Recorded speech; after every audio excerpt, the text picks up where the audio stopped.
We're good? Yes. Perfect. Andrew Tate, welcome back to the Jack Neel Podcast. Yeah, I think last time was Romania. I was locked up there, didn't have any prospect of getting free, and now here I am in a movie studio in LA. It's pretty cool. Yeah, welcome to Hollywood. But yeah, we'll just get right into it. There was a recent clip of you and a few other influencers at a nightclub with Ye's song playing in the background. This quickly became an international incident. You know what? I can't take a piss without getting an international incident. Do you have any idea the level of stress and heat that's on your head when you are constantly going through life thinking, if I stop at this donut store and buy a donut, it's going to end up an international incident? Yeah, I didn't expect that. Clav and Nick, who I'd never met before, they wanted to stream, so we started streaming, and then they talked about it being Nick's first day in the club. I thought I'd have to go and check it out, and of course, it was an international incident, of course. Do you believe what happened to you was unfair?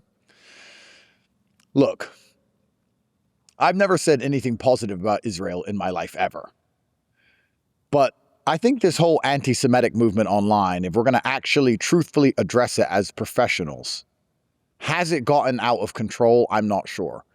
If I walk down the street and someone comes up to me and says, "Hey, Andrew, hey, I'm a huge fan. Hi, I'm from Israel."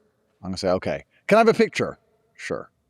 Am I supposed to punch them in the face? Am I supposed to pull out a knife and stab them? It seems like that's what some people want you to do. Well, that's what people want me to do, right?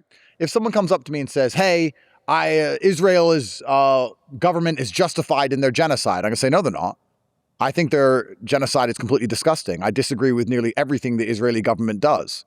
I would argue that the ADL has far too much control over American politics. I would argue there is certainly something strange with the amount of Jewish power that exists in the West. And also the powerful Jews who I meet and who I know brag about that. They're not ashamed of that. They actually say, you know, if you say to a Jew as a non-Jewish person, you control everything, they say you're anti-Semitic. But when you sit with them in private, they're like, we control everything. And they think it's funny. So all of that, I've been very clear on my positions, but people seem to believe I should just, I don't know, walk around and randomly attack any man who comes up to me who hints that he might have visited Israel at some point. And I think the reason we have this phenomenon is people are trying to escape the matrix, right? People are trying to escape their enslavement and understand how the world works. But the pendulum swings both ways. People are waking up and saying, I don't understand why my life is shit. And then they're researching online and going, my life is shit because of the Jews. But then they're getting enslaved in a different trap at the other side, because then they're saying, oh, so I can't win and everything in life is permanently shit because of the Jews. The Jews don't stop you going to the gym. If you have skinny arms, the Jews didn't do it. But there are people on the internet who will argue, yes, they did, because Jews have convinced us to be demoralized, and my dog bit me because a Jew told it to, and it goes so far the other way that they haven't escaped any prison. They're back in a new prison, which is blaming the Jews for everything. So there's certainly some valid arguments, and I've been very clear on what those arguments are. But I have to be very honest with this anti-Semitic crap. I have to be very honest. And maybe Nick Fuentes and Dan Bilzerian and people who are more extreme than me will disagree. I'm not sure. But I believe Dan Bilzerian had Jewish business partners. I don't know what Nick would do. But if I came to film a movie in Hollywood, in a movie studio, and I got paid $100 million and I'm making a movie, and halfway through I find out that one of the 300 people who work for the film crew is Jewish, am I supposed to stop making the movie? Because according to the anti-Semitics on the internet, I should instantly do a Hitler salute and walk off and give all the money back. And it's very interesting these people pretend to have these views because none of these people have suffered for their views. They don't even have real accounts. They don't even have their face or their name on their account. They haven't been to jail. They haven't been locked in their house. They haven't had death threats. They haven't had the government try and take their children from them. They haven't had all of their money stolen. They haven't had anything bad happen to them, but they expect you as a famous person to martyr yourself. And I guess the real question is, do they actually genuinely expect that, or do they just want that? When they say, Andrew, you should have doubled down, you should have done a Hitler salute. When they asked, you should have gone up to the Miami mayor and said, Hail Hitler, And, I'm going to kill every Jew I see. That's what you should have done, Andrew, or you sold out. They don't expect that. They want it because it's entertaining. We live in a world now where everyone is so bored and so numb, and watching a famous, important A-list celebrity like myself martyr himself. For the same reason I'd have a huge stream if I set myself on fire. Hi, guys. Decided to commit suicide today. I'm going to set myself on fire. I'd break the records. So they want me to go out and commit suicide. And I have to be honest, although I think the ADL have too much influence, although I disagree with everything the Israeli government have done, although I think the genocide in Palestine was one of the most disgusting things we've ever seen, if I was filming a movie with 300 film crew and one of them was Jewish, no, I wouldn't quit the movie. If a man comes up to me and shows me respect and he's Jewish, I'm not going to punch him in the face. I'm going to treat him with respect because he shows me respect. Perhaps I'm not anti-Semitic enough for the internet anymore. I don't know. But I'm not going to change and bend on my views because there's a whole bunch of people who think I should. And I'd like to actually talk to Nick about this and understand his point of view on this. I wonder what he would do in those scenarios. But I'm a big person. And I'm not an internet streaming clown. I'm a genuine A-list celebrity. In fact, I've been told multiple times by many different people that I am literally the most famous man in the world. I've been told that. I was the most Googled man in the world. And after being locked in my house for 3 years, I thought, everyone's over Andrew Tate. Maybe it's all over. No one cares. I can't go anywhere. If I walk down the street, I am flooded in every city on the planet, everywhere I go. Today I met Chinese Trump. You've seen Chinese Trump? No. No, he's a Chinese guy who does Trump impressions. I just met him coincidentally here in LA. And he says, you have no idea how famous you are in China. I was like, in China? He goes, no Westerners are famous in China, but you are. It's like, am I? I met Steven Seagal's son, who told me that his school project, or the school project of all the young men in his school, was about me. And he goes to school in Ulaanbaatar, Mongolia. Like, I can't go anywhere. So I am literally one of the most famous people on the planet. I'm not some nobody streamer who can do these silly things. I have very important things going on. I make hundreds of millions of dollars. I have to work with all sorts of people. And some of them are Jewish. That's fine. They know my point of view on Israel. They know my point of view on the genocide. They know my point of view on the ADL. But business is business, and they're like, okay, yeah, whatever. You have your point of view, I have my point of view. We're all intelligent adults. We're rational. I disagree with them on loads. They disagree with me on loads. We get things done. If I start walking around attacking Jewish people, how the fuck does that work? That's not even rational. Someone said to me, they said, Andrew, Dubai, the UAE, allows Jews into the country, and they have an embassy for Israel.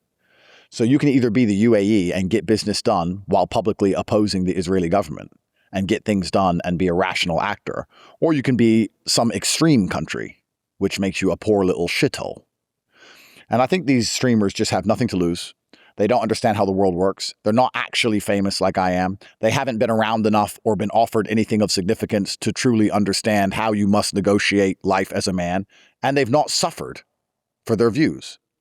If these people online screaming "Hail Hitler" every 5 seconds and doing the Hitler salute and saying we need to gas all the Jews, if any of them mattered, they wouldn't be online anymore.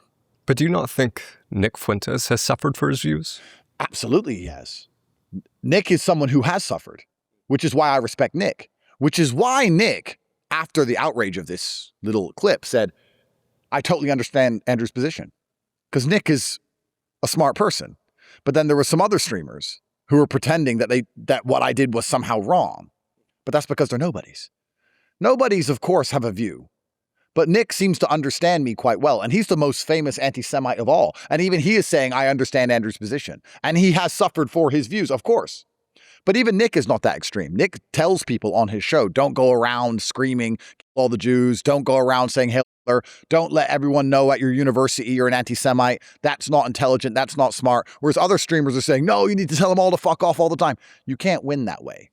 You know, when you're actually a really important person in a culture war, and I am one of them, you win the culture war by pointing everyone in the correct direction and allowing momentum to do the rest. It is my job as the most followed man on the planet to 1% point in a direction. The matrix is controlling your life. And I get people to think about it, and then they research, and then they work it out themselves. If I don't allow people to work it out themselves, and instead I explain it all, I get shot in the head. Then I can't help anybody. To win the war, it's my job to point people in the right direction and let them do the rest. Now, some of those people who are pointed in the right direction are so silly and so stupid and so treacherous, they will now turn around and yell at me, hey, you showed me the beginning, but you didn't show me the end. You're a traitor. You're a sellout. I showed you the beginning. Do you understand? If I show you all of it, I die and I can't show anyone else the beginning. People have died for far less. I know at the bottom and the top. We just saw Charlie Kirk eat a fucking bullet. They tried to put a bullet in Trump. You think they're not going to try and put a bullet in me? You think they're not already considering it or planning it or thinking about it currently as we sit here right now? So for anyone who sits and believes I should martyr myself and I should just go as extreme as possible and anything to not sell out as they sit there as a nobody, they don't even understand the war. I am smart enough, and I always have been smart enough to know when somebody who is risking everything to give me a hint is doing something they don't have to do. And I understood they were on the right side of the fight because I could just shut the fuck up and say nothing at all. And so many people have. And most people have. 99.9% of people have. Like, honestly, I get more attention on the street and I'm more well known than nearly every single movie star. It's the Grammys now. You get the list of everyone at the Grammys. Brad Pitt, George Clooney, cool. The rest of them, I don't know who the fuck they are. I don't know who these celebrities are. They say, hey, this celebrity said this, or this celebrity's dating this person. I don't know who these people are. There are too many movies. There are too many Netflix shows. Everyone's in a fucking movie. No one even knows. None of these people even matter. Why are they in movies and I'm not? Because they shut the fuck up. Why am I not the face of a fragrance or a clothing brand? I'm the right demographic. All the young boys love me. There'll be billions of generated dollars. Why? Because I won't shut the fuck up. So I'm turning away billions of dollars, and some dipshit's going to sit there going, you sold out, bro. It's like, you know, the sad thing about it, truthfully, Jack, when that happens, you start to understand why everyone sells out. You start to sit there and go, what the fuck am I fighting for? Why am I trying to help these clowns? I show them the beginning. I was the one who woke the world up only 2 years ago. It was me. I went to jail for it. I suffered for it. Me, alone, by myself. I did it. And now they're saying, you showed me the beginning, but not the end because you're a traitor. You can't show the end. I can't show the end. Not that I don't know the end. I can't show the end. I know so much more than I can say. But if I say it, we're going to lose. Because unless I keep showing people the beginning, the war's over. And they're going to put a bullet in me. So it makes me sit and calculate all the money I've turned down, all the beautiful red carpet events, all the pussy I could have fucked, all the fun I could have had, could have been on fucking Jeff Bezos's fucking yacht, could have done all these things. I've done none of it because I wanted to point people in the right direction. And what thanks do I get? What thanks do I get when I finally fly to America after a year and I meet up with a couple guys and they play a silly song. And instead of saying, yeah, gas all the Jews, I sit and say, look, I understand why the song's offended some people. I didn't play it. I didn't actually play the song. Don't you think everyone panicking about this song just proves the Jews have power? You're a sellout. It makes you think, you know what I'm going to do? I'm going to sell out. You know what would teach the world a lesson, Jack? If I sold out. If tomorrow I took a $500 million check and went and made Hollywood movies and just deleted Twitter and then let all these poor people watch my movies and pay me more money while having their opinions on me. And I can wear Versace. I can fuck hoes and spray champagne. I'll show you sellout. Continue, world. And I'll show you sellout. I was the first and original freedom fighter.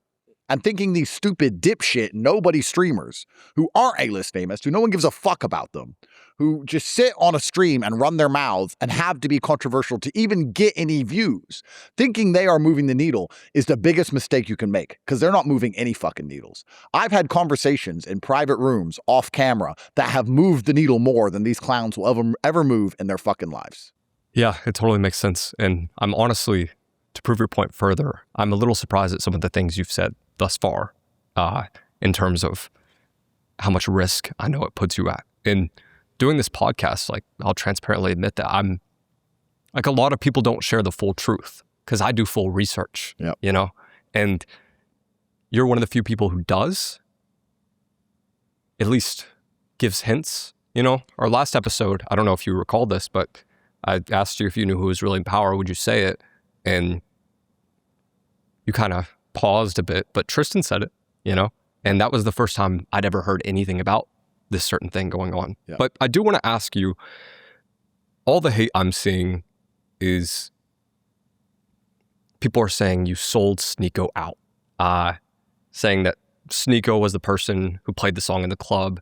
And I thought that was a little out of character for you, but with everything you've just said, having been through a lot, it's just kind of like, let me avoid another tragedy. Yeah, the problem with talking about him is he likes it because he needs it for his stream.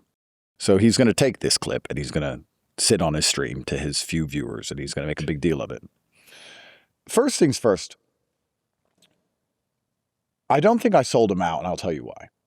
Firstly, he hasn't been my friend for a very long time. He's not my boy. He's not like Tristan. I hung out with him years ago when he was emulating me, trying to be me, desperately. I made his career by speaking to him. Otherwise, he would have stayed a nobody forever. Instead of showing me thanks for that, he started, every time I wouldn't reply to his texts, go on stream and cry in some way and complain about me. It was very bitchy. It was very weird. Like, he'd beg to be my friend one side and then do a stream insulting me the next side. Back and forth, anything for views. Very strange. And I'm not the only person he did it to. And then I said to Tristan, anyone who names themselves Sneako, like, you're naming yourself Sneaky. Imagine I was saying, hey, my name's Rat. It's a fucking shit name, and it's weird. So I was like, I'm not going to talk to him anymore. So I didn't talk to him for 4 long years. I'm going to avoid this guy because he's just weird. And then I get to Miami, I speak to Clav, and Clav is with Nick Fuentes, and he begs for Sneako to come. And I said, Sneako's weird. Begs and begs and begs. Here we are. Who's on the internet insulting me? Sneaky. Sneaky's now on the internet with an opinion. Luckily, he doesn't matter. Sneaky doesn't matter. When this controversy's over, he's going to have to go back to making videos no one watches and trying to find some other controversy.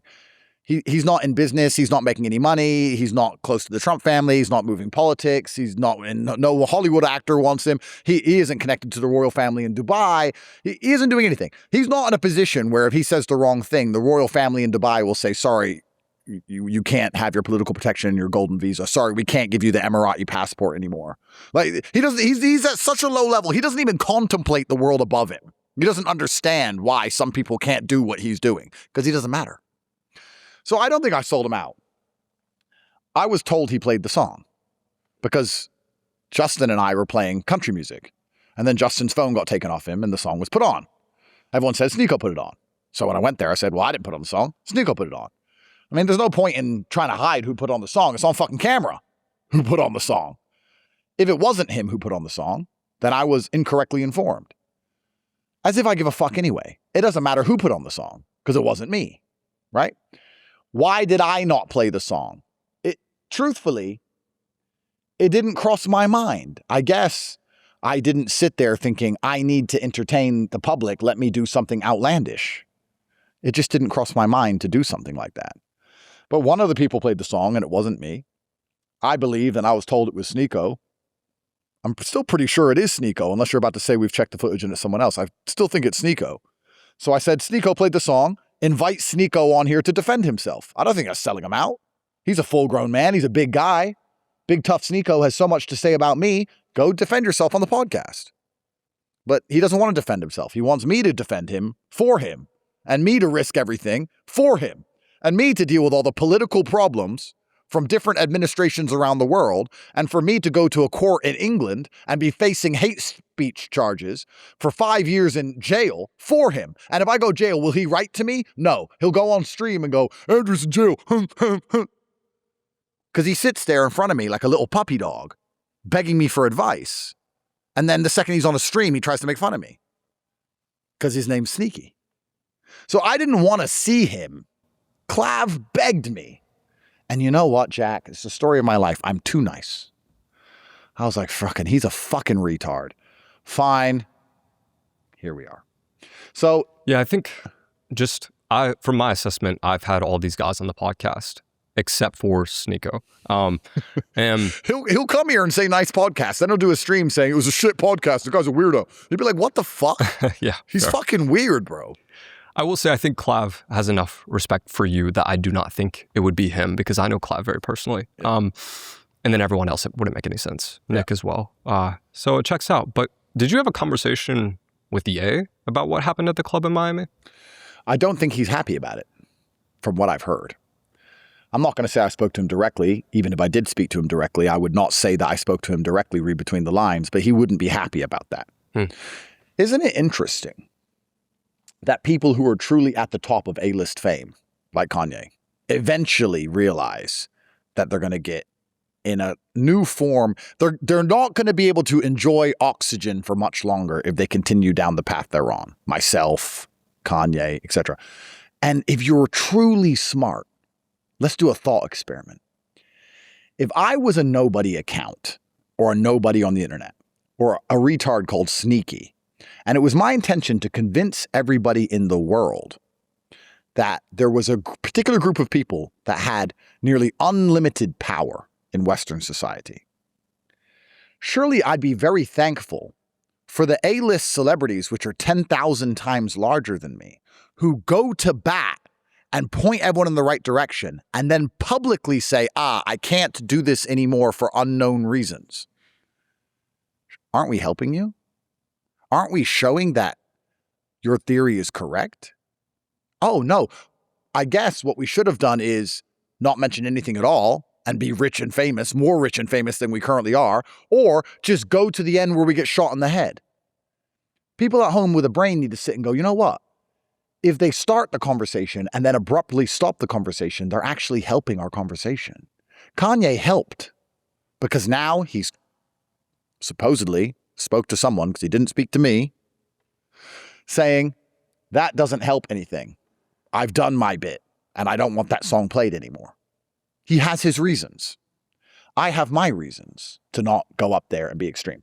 Now, I'm not going to kiss the wall. If they say kiss the wall or we'll kill you, then they're going to kill me. Because I'm a man and I have limits, right? Everyone in life has limits. It's like I wouldn't let robbers, my girlfriend, kill me. There's limits. I'm not going to kiss the fucking wall. I'm not going to fucking go there. I'm not going to start praising their government. Fuck them and fuck their government. Fuck all that. But there does get to a point where the risk reward just ain't there, right? Saying I'm doing 99% right, but there's this last 1% of extremism that definitely gets me killed. 100% death. And then you hold your daughter who's 5 years old or whatever, and you're like, is this to please who? Sneaky? Fuck him, right? So Kanye isn't happy about that song being played. Let's sit here as intelligent people and say, why would he not be happy about his song in a club? Maybe something happens behind the scenes, which means whoever's doing things behind the scenes has shadow power, perhaps. Anyone with a brain can see that. But of course, you know what most people will say? They'll say he's sold out. They'll say he's a sellout. If you've never played chess, it's hard to see if other people are playing it. Absolutely. Most people, the reason, if there was a shadow cabal in charge of the world, the reason they get away with it is because people are fucking retards, bro. People are fucking retards. Anyone who thinks I sold out is a fucking retard. Retard. And the worst thing about it is it only encourages you to sell out. It encourages you to sell out. It encourages you to take the money, enjoy your life, and let everyone else suffer. Let them stay broke, unknown, insignificant. Let them be controlled by the Matrix. Let them have a shit life. Go on my yacht and have a great time. That's what it convinces you to do. I don't want to beat a dead horse here, but to give people context as well on why you're kind of denying involvement with the whole playing of the song, what's your current legal case in 2026? Yeah, so my current legal situation is precarious. In Romania, the case against me is technically open. It was actually thrown out in December of 2023. A judge ruled there was no evidence to take me to trial. So after all the imprisonment, all the house arrest, all the media slander, all the asset seizures, I couldn't see my mom when she had a heart attack. They tried to take my kids off me. After all of that, they said, oh, there's not enough evidence here for a trial. And they threw the case out. 2 months later, in February, I was given my passport. But I remain on bail, and the case remains open. Even though it was rejected, it was given back to the prosecutor. And they said, if you can find evidence or fix it, we'll take it to trial.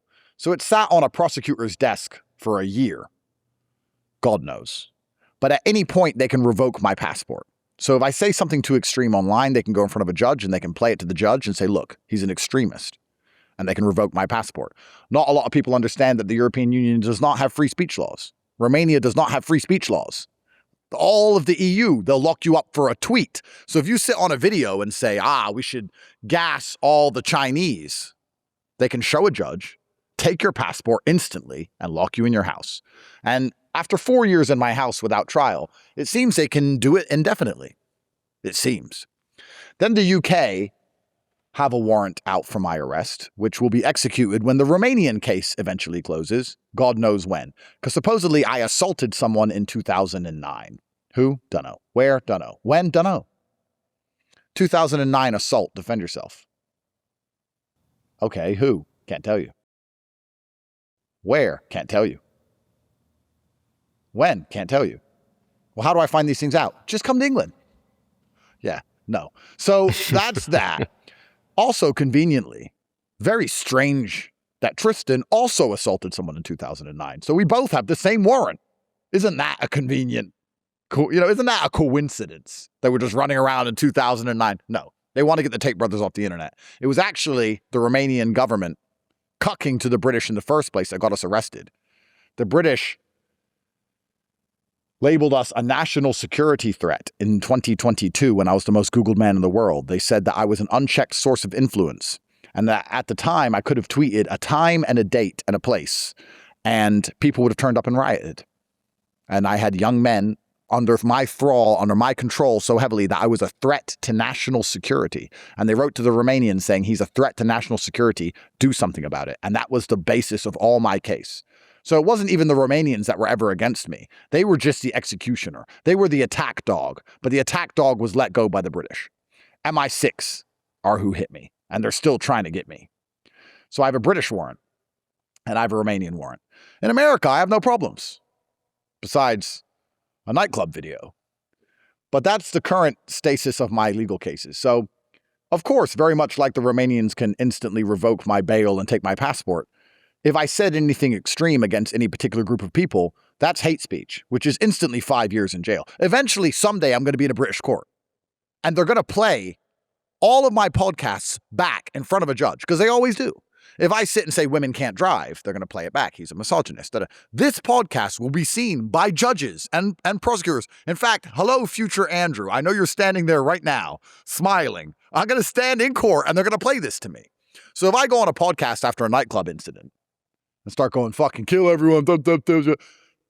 I mean, I guess the internet expects me to just go to jail for a decade and just sit in a room by myself. What, for clout? Yeah, at least the guys on the internet like me. The guys on the internet will forget about me. They won't give a fuck. It seems to me, Andrew, that after doing this podcast for a while, the one thing that people are not allowed to say is they're not allowed to incite violence in any way. Yeah. And that seems to be the thing that they're afraid of. Would you say that's mostly true? I'd say that's mostly true, but unfortunately it's open-ended.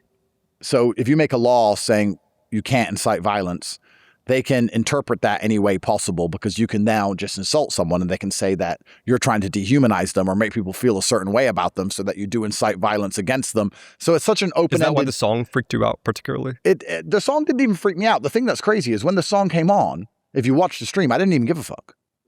I didn't run away. I didn't hide my face. I just stood there like, whatever. Like, even in my position, knowing the trouble it will get me in, I still bossed it. Right? Remember, if Sneaky was in my position, he would have killed himself by now. He wouldn't be able to take the pressure. He would have literally killed himself a long time ago if he had gone through a fraction of what I'd gone through. So I didn't run away, didn't punk out. I just stood there like, whatever. But if someone's going to say, you played the song. No, I didn't play the song. And I'm going to have it documented on video that I did not play the song. So that when I go to court and the prosecutor says he played the song, put him in jail, I'm going to say, no, I didn't. I always said I didn't. I've never played the song, so I don't need 5 years in jail. Your Honor. I'm not doing 5 years in jail for Sneaky, bro. Fuck him. He can do his own jail. I don't even like him. Nobody likes him. Everyone I talk to about him says the same thing. His friends who he's with, no one likes that guy. And it's because he has this pattern of behavior, and it's not only me. He does it to everybody. So, yeah, I have a lot of guns aimed at my head, still to this day. And it's interesting considering I've never been convicted of any crime, and I actually never did anything wrong. We're in LA right now, right? We could walk out this door and drive for about 10 minutes in any direction and find a ketamine-fueled orgy. We could find women getting gangbanged. We could find dudes fucking each other. You could find people doing all sorts of insanity. None of them are being arrested.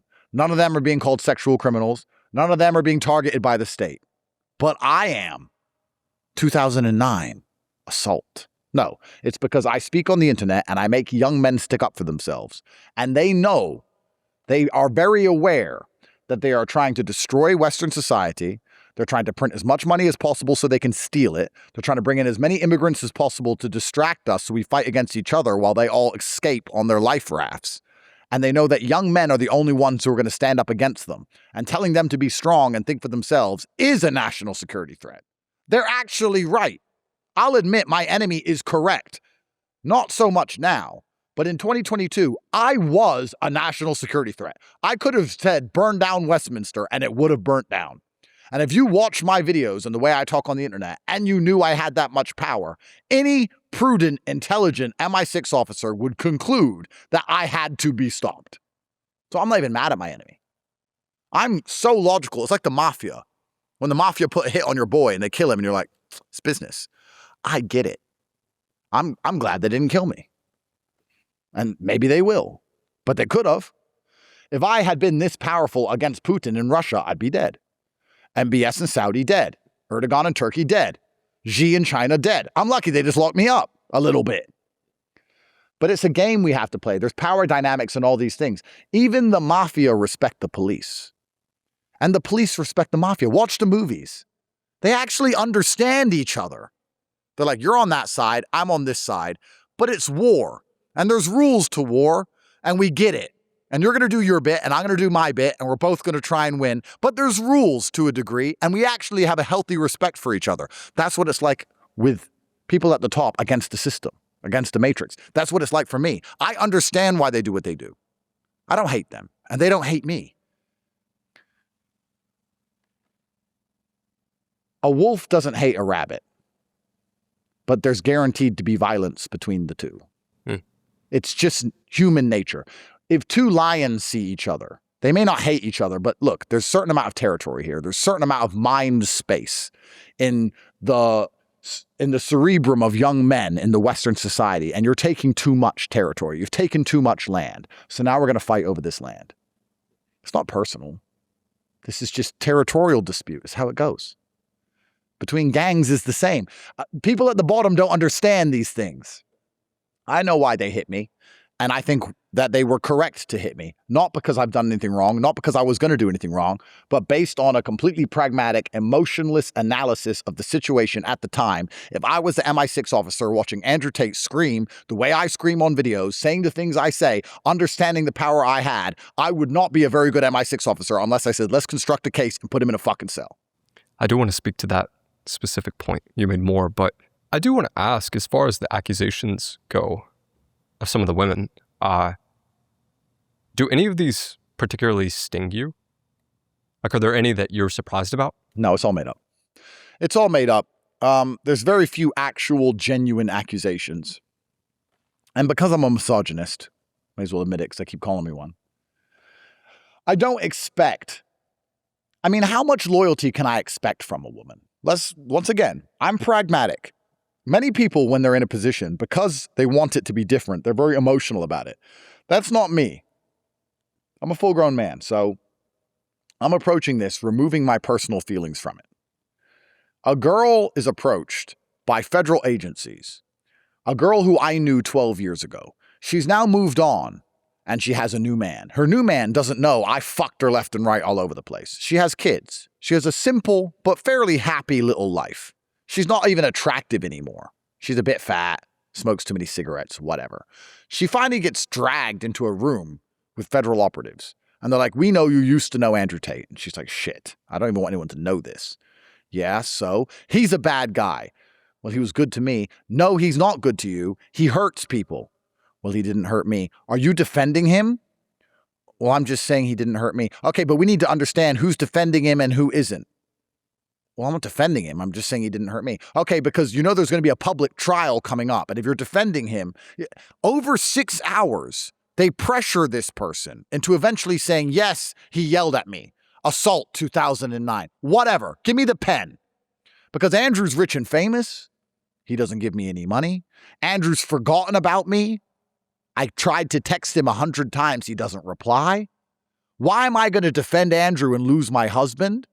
Why am I going to ruin my relationship? Why am I wasting my day with the police? Why am I going through any of this for Andrew? He doesn't even remember who the fuck I am. Andrew slept with thousands of women. He doesn't even know who I am anymore. Just give me the piece of paper. Just sign. Logically, me as a man, can I really expect her as some random chick to sit there and go, no, I stand on my principles. Andrew never hurt me. No, of course not. This is the real world. Your friends will sell you out, bro. You can go to a fucking club with some nobody and be nice to him to give him clicks for his fucking shit streams and he'll sell you out. Let alone some bitch you fucked 10 years ago.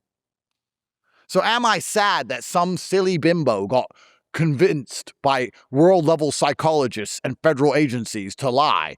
Truthfully, it's like, well, duh. It's like being sad about the rain. It's like, I don't want it to rain, but it rains and now I'm wet. You know, I had a Russian sex spy, a former, on the podcast, and I was asking her, like, did you ever have to get rid of a woman so you could approach a target? She's like, oh yeah, it's the easiest part of it. Yeah. You just go to a bar with her and then you take a photo of her and send it to the guy, or you just give her money.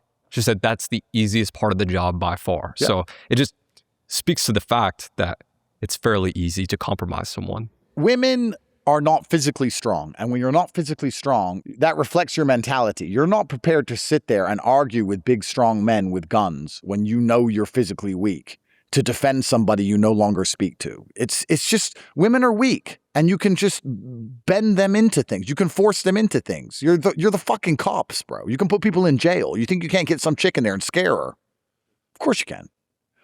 And I don't expect any of these women to be strong enough to tell them to get fucked. Now, some women did. Some women called me up and goes, I was just with the police for 8 hours, and for 8 hours I told them to fuck off. And I was like, well, you're a legend. But most women aren't going to do that. Some women do. But that's why it's a numbers game. They call 1,000 women. They only need one. I mean, if you call 1,000 women and ask who is an angel, literally, do you believe you're an angel from heaven, or do you believe you were born from your mother? Think about it for a day. I'll call you back tomorrow. If you call 1,000, one of them will go, you know what? I've actually been thinking about it, and I've been thinking about my experiences in life. And you know what? Maybe I am an angel. Literally. You could find a woman, if you call 1,000 of them, to admit she's a fucking fruit salad, bruv. Anything. So all you have to do is get one of them to what? Not get one of them to break in an 8-hour interrogation? This is why the police do it, because they know they get what they want. They always get what they want. They could do it to you. The second you piss them off, they just get a list of chicks and lean on them and get what they want. Everyone knows this. They did it with Trump. To our president, they found E. Jean Carroll, a psycho who admits, I don't remember the rape, but I remember being raped. What the fuck are we talking about? Convicted him, started calling him a felon. Like, on what planet are we? We all know that's bullshit, but they still do it. And people still sit there and go, oh my God, he's accused of... Fucking clown show. Everyone has an accusation except for Nick Fuentes, and he's a virgin, you know? Yeah. I mean, I think one of the reasons, probably the only reason Nick is still on the internet is because he avoids women. Because if he had had a sexual history by now, they would have caught him. Nick's problem is that you get 3 lives. The first life is to cancel you. They've already canceled him. But now he's kind of back. So he did good. But they canceled me and I came back. I invented coming back from cancellation. I was the first motherfucker to ever get canceled and get bigger. First one. Nick got canceled, didn't get bigger. He disappeared for a long time. I got canceled and got bigger. Realest nigger alive. I invented that. Second, they try and put you in jail. Third, they kill you. The problem that Nick has, and I actually really like Nick, is that if his taxes are in order and he ain't touching women, they haven't got much they can get him with on stage 2. And that doesn't mean they let you off. That means they skip stage 2 and they just kill you. Let's talk about Charlie Kirk. Why did they not just put him in jail? Because no one's going to believe Trump's DOJ prosecuting Charlie Kirk. Doesn't make sense. He's Trump's friend. Why would the Department of Justice try and prosecute Charlie Kirk? He's squeaky clean. taxes paid. He's not like me. I made it easy for them. He's fucked 1,000 women. Call him up. Get him. Right? He ain't fucked 1,000 bitches. He ain't running around fucking with all these girlfriends like me. They went through his life. How are we going to get him in jail? How are we going to get him in jail? How are we going to get him in jail? You know what? There's literally nothing here. Next. Bang. I'm lucky with me. I gave them the layup. If I had lived squeaky clean like a dummy, if I had done everything right, they would have just killed me.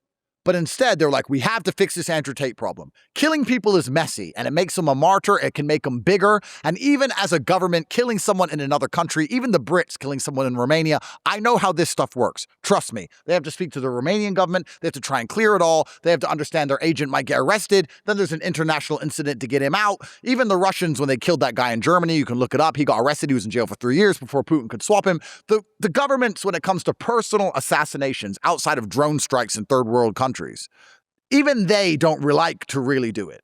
Macron could kill Candace, but even he is like on American soil, an American citizen. It's still a big deal for a government.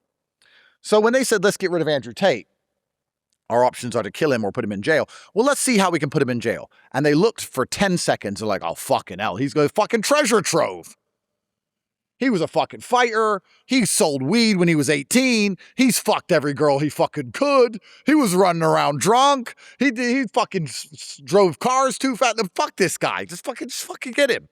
I gave it to him on a plate. I'm not stupid. I know I did. Of course I gave it to him on a plate. I fucked everyone. So Nick's problem is he hasn't given it to him on a plate. Because people talk about my human trafficking accusations. You can look it up right now. The British government took 3.2 million pounds of my money for tax evasion, too. So they got me for that. They get me for this. They're just like, just fucking get him. And I just keep giving it to him, laying it up. I'm a dumbass. But it saved me, or I would be dead. Nick's problem, and I really care about Nick, is that it's almost like, I have lots of businesses. And I have a restaurant. And in my restaurant, I let my staff steal a little. Because if I let them steal none, they quit. And if I let them steal too much, I don't make any money.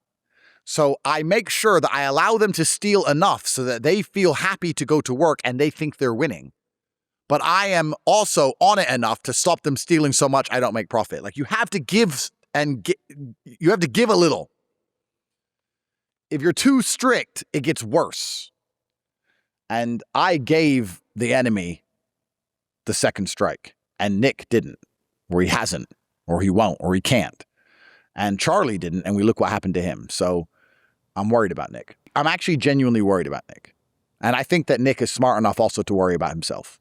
Why do you think Charlie Kirk was assassinated? Do you think it was because of feminism?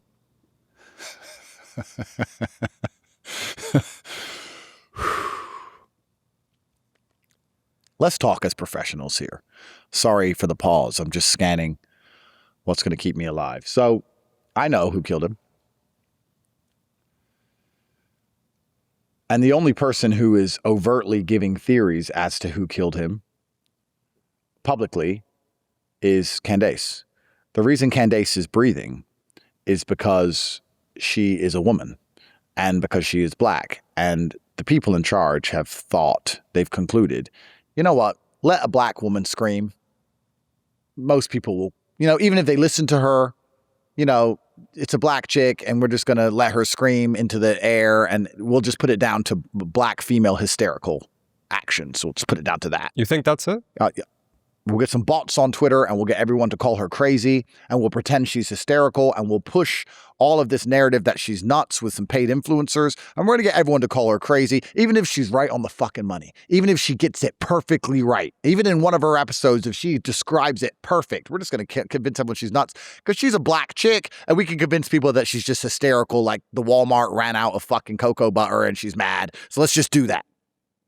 If you're a man in a sharp suit like yours, or if I put a suit on and I sit there and I break it down in a very logical, there still is that degree of misogyny in the world where a man is taken a little bit more seriously with some things. And then if you get it directly on the money with a different tone and they can't really call you crazy, if you don't give them the second life, if you don't give them an easy layup, well, then you pay the price. That's the first thing to analyze. Now let's analyze a couple other things. It's not my job to say who killed Charlie. It's the job of our agencies, which we subsidize with our taxes, our tax money, to convince me that they know who killed Charlie. Not just to say who killed Charlie, but it is your job to convince me that what you are saying is the truth. The Magna Carta says, not only will justice be done, justice must seem to be done. That is the basis of Western law. Not only do we operate from a place of justice, but people at home see and experience the justice. I am giving millions or billions of dollars, or the American public are giving billions of dollars to agencies whose job it is to find out what happened, tell us what happened, and punish the person who did it. Now, if nobody believes their story, that is very detrimental to the faith in public institutions, and it is the faith in public institutions which keep a democracy functioning. We believe in elections because we believe they're fair. We go to court because we believe it's fair. Otherwise, it breaks down into Mogadishu. Otherwise, it's AK-47s and machetes. If you believe you don't get a fair chance in court, you just kill your enemy. The fuck are we going to talk about? So it is their job to make us believe them and have trust in them. And nobody believes the story, and they're not coming out to publicly disavow the other theories. They're not coming out to show evidence to prove that they told the truth. They're not coming out to stand up and double down and say, no, you guys are wrong. We got it right. This was our friend. This is important. That's their job. And they're not.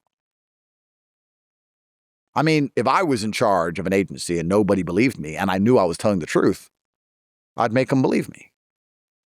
Weird. I don't know. It's just a theory of mine. It's strange. And the third thing I want to talk about is that Charlie undoubtedly was going to be president, and he was undoubtedly massively influential. And he had an influence different than these streamers and clowns. Did you see him as influential? Because that's the point I want to touch on, is everyone I asked is like, you're influential. Charlie's not influential. He makes a certain set of people mad, but he's not our hero. Correct. I am more influential in the hearts and minds of young men than Charlie ever was. True, but Charlie could do something that a lot of streamers can't do. I can do it, but most streamers can't. And what he could do, and this is very important, he could operate in the physical realm. He could force people to be kinetic. He could get people to go to a place. You think that's a small thing. If Sneaky said, hey guys, come here, no one's going to go. 3 people will go. 10 people will go. No one gives a fuck. Fuck you. But if I say, guys, I can fill a stadium, Charlie can fill a stadium. A stadium is an army.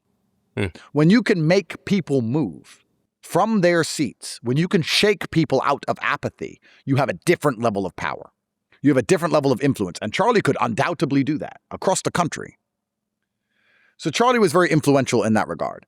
And when you look at Charlie Kirk and what happened to him, you have to understand that every single thing that happens in the world is simply just an endless battle, a never-ending tapestry. It's like the food chain where the fish eats the slug and the shark eats the fish and the alligator doesn't normally eat sharks, but fuck him.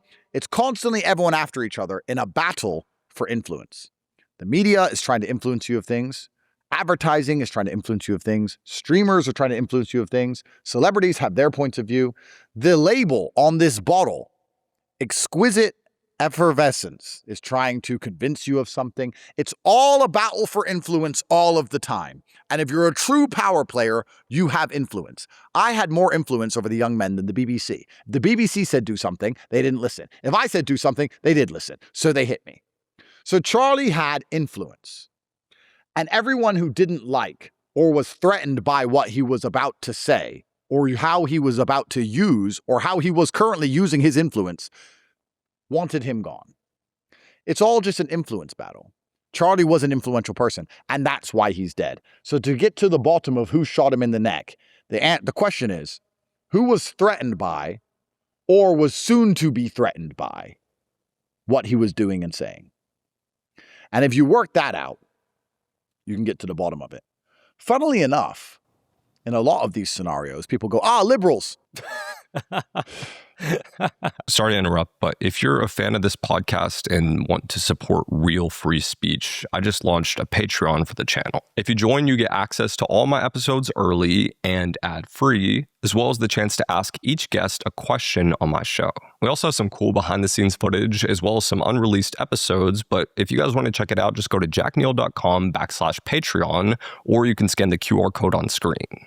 For the first 300 people, you get a 70% discount, so sign up quickly. And look, I get it. If you're someone who doesn't want to pay money for extra content or podcasts that are ad-free, I have a little gift for you. If you go on the Patreon right now for free, you can get an extra 5-minute segment from this podcast. I asked Tate, do you think AI is going to kill us all? And his answer is pretty interesting. Again, guys, jackneel.com/Patreon. Scan the QR code on screen. But anyway, back to the podcast. Liberals aren't threatened by us. Liberals like the fight. They like arguing with us. Liberals like feeling like they're somebody. Liberals are the most argumentative, mentally ill retards on the planet. If you put 10 liberals in a room, all they're going to do is fight against each other because someone's going to accidentally forget to use a pronoun. But they'll all ally against you. Liberals need you and they need me. Liberals need Charlie so they can stay friends. Liberals need the common enemy. Liberals don't want to get rid of their enemies. They want to sit and argue with their enemies. They want to feel important. They want to feel morally superior. Liberals aren't out to kill important conservative figures. Personally, I mean, I know they're saying it was some liberal, some guy. Thought experiment. Maybe not. I mean, let's look at the Butler, Pennsylvania story. That dude got up on the roof with the rifle, faggot on the roof. I made a joke of it, and he in front of the Secret Service, and he just put his rifle together and just tried to kill the president, and then they instantly blasted him after he pulled the trigger, so they were already aiming at him, and just some guy, and he was radicalized, and just some guy. It's all just a crock of shit. It's all just a lie. It's all just made up. And if I'm wrong, then the FBI or the DOJ or someone should stand up and say, here, Andrew, you're wrong. Here's why. And I should sit and go, oh, I understand now. Sorry. I apologize. I stand corrected.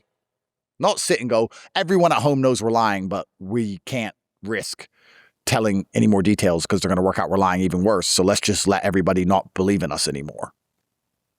I mean, let me ask you this, Andrew. In your position, do you find yourself more worried about a radicalized individual or like another group?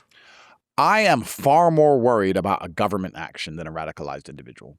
I'm not worried about the person at home who decides to say, hey, Andrew Tate. No. And if I ever get killed by somebody who they say, we found on his computer a letter he wrote about how much he hated Andrew Tate. We found his passport in the wreckage. We found the passport. It's a fucking joke, bro. If I ever get killed by some individual who hates me, it was a government. Governments love the scapegoat. Like, let's imagine a group of people wanting to kill our president.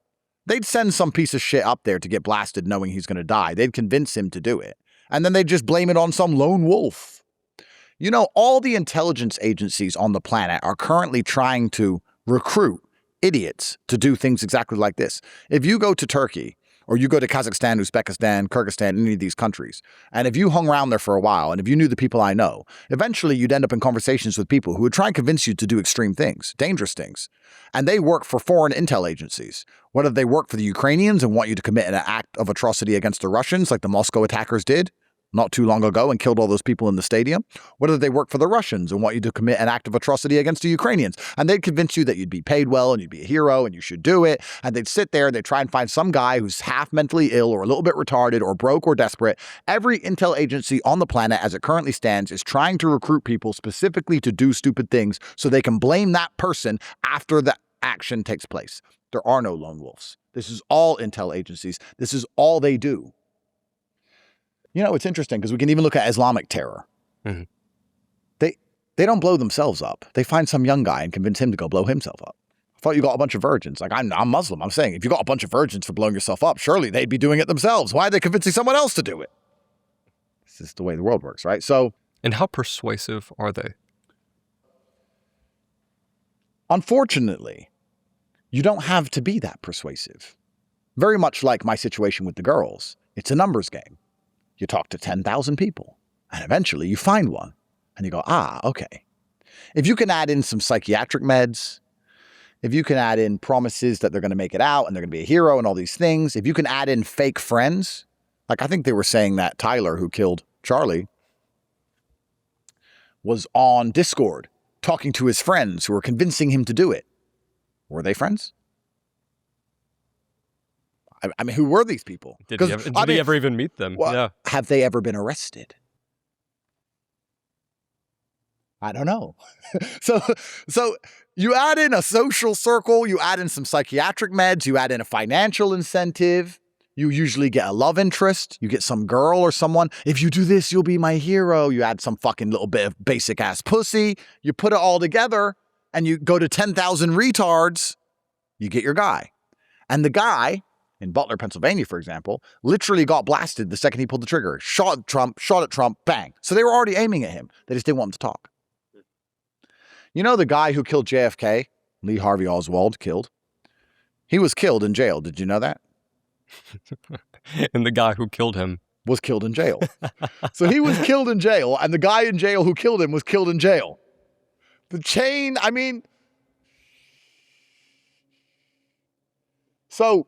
I'm not worried about some lone actor, because if a lone actor kills me and it makes the news and they say the lone actor was watching many videos that said Andrew Tate is misogynist, a government did it. This whole lone actor crap, no, is all bullshit. I know there are groups of powerful people who are very concerned with the amount of influence I have over the world. And what I've tried to do is measure the risk-reward ratios. I've tried to sit down and think, okay, if I'm going to talk about certain subjects, how can I talk about them in a way where I can point people in the right direction so they can come to their own conclusions, but I don't cross the threshold where I need to die, but I can actually help the fight, even though they call me a fucking sellout? Or how I could talk about a subject and it pisses these people off, but it actually makes these other people happy with me, and that gives me some top cover there. So I can go to this country and live my life in peace, for example. It's complicated. Or I could shut up and I could spray cologne and take 200 million and just fuck Sydney Sweeney and just be a fucking A-list. I could just do that and stop getting called a sellout. If the people I've helped don't soon show some appreciation and gratitude, what I'm going to do for the plot, Jack, for the plot, is show them what a sellout. For the plot, I'm going to go do movies, take 500M and just fucking hang around with A-listers. When they go, Andrew Tate sold out, Andrew said, I'm going to retweet and go, yep. Tried to help you fucking idiots. Are you still poor? Are you still at home, broke? It seems so, because you weren't nice enough to me. I deserve gratitude for what I have done. I didn't have to do it. I was rich before I did it. I gave up my whole fucking life. And people need to start being nice to me. And if they don't, they're going to see what a sellout is. And I'm going to enjoy it. I'm going to laugh the whole way, because I'm not selling out in my heart. I'm just teaching them all a lesson, you know? It's funny about this interview is yesterday.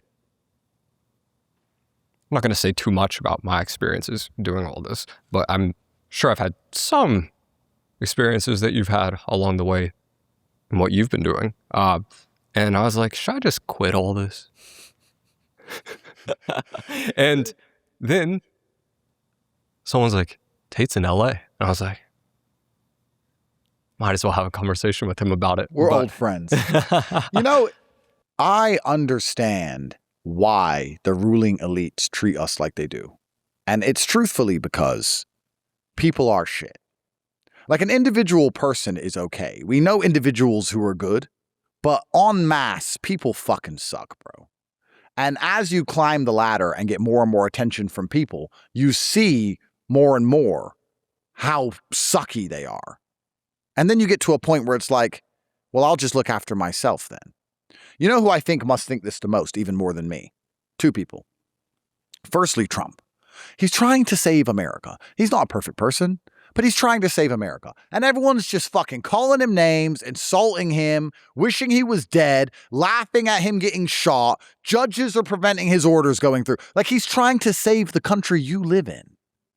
And people are insulting him. Imagine how demotivating that is, to sit there and go, what the fuck am I even trying for these? I'm trying to save America and Americans, and most Americans are fucking retards. I could have just stayed rich and not bothered. And who else gets it and must really dislike people is Elon. He bought Twitter so that we could talk, and now everyone just insults him on his own platform. You're a fucking sellout to the fucking Jews. Fuck you, Elon. And even if I disagree with some things Elon said, And Elon and I aren't close. Like, Elon doesn't retweet me. He doesn't like my posts. Elon doesn't talk to me. But I have enough respect for Elon that he gave me Twitter that even if he said something I disagree with, no matter what it is, I'm not going to sit there. Even if I may at most respectfully disagree. Maybe I was raised in a different generation where you show respect to people who do nice things for you. Maybe I'm crazy. But I'm not going to sit there and go, you fuck you, Elon, you fucking fuck you. And I see people talking to Elon this way, and I'm like, he must hate everyone. He bought an entire company. To let us talk. To win an election as well. And everyone's a dickhead. And you probably get it too. You make the podcast, and it's like, oh, that was shit. That was a sellout. Oh, your pods used to be good. Blah, blah, blah, blah. And you're just like, what the fuck? And then you wonder why the people at the top go, you know what we should do? We should just lock them all in their houses and make them wear masks so they can't talk anymore. How about we just take all their freedom away? Because they fucking suck. I should fly to Davos on my jet and just say, guys, you were right.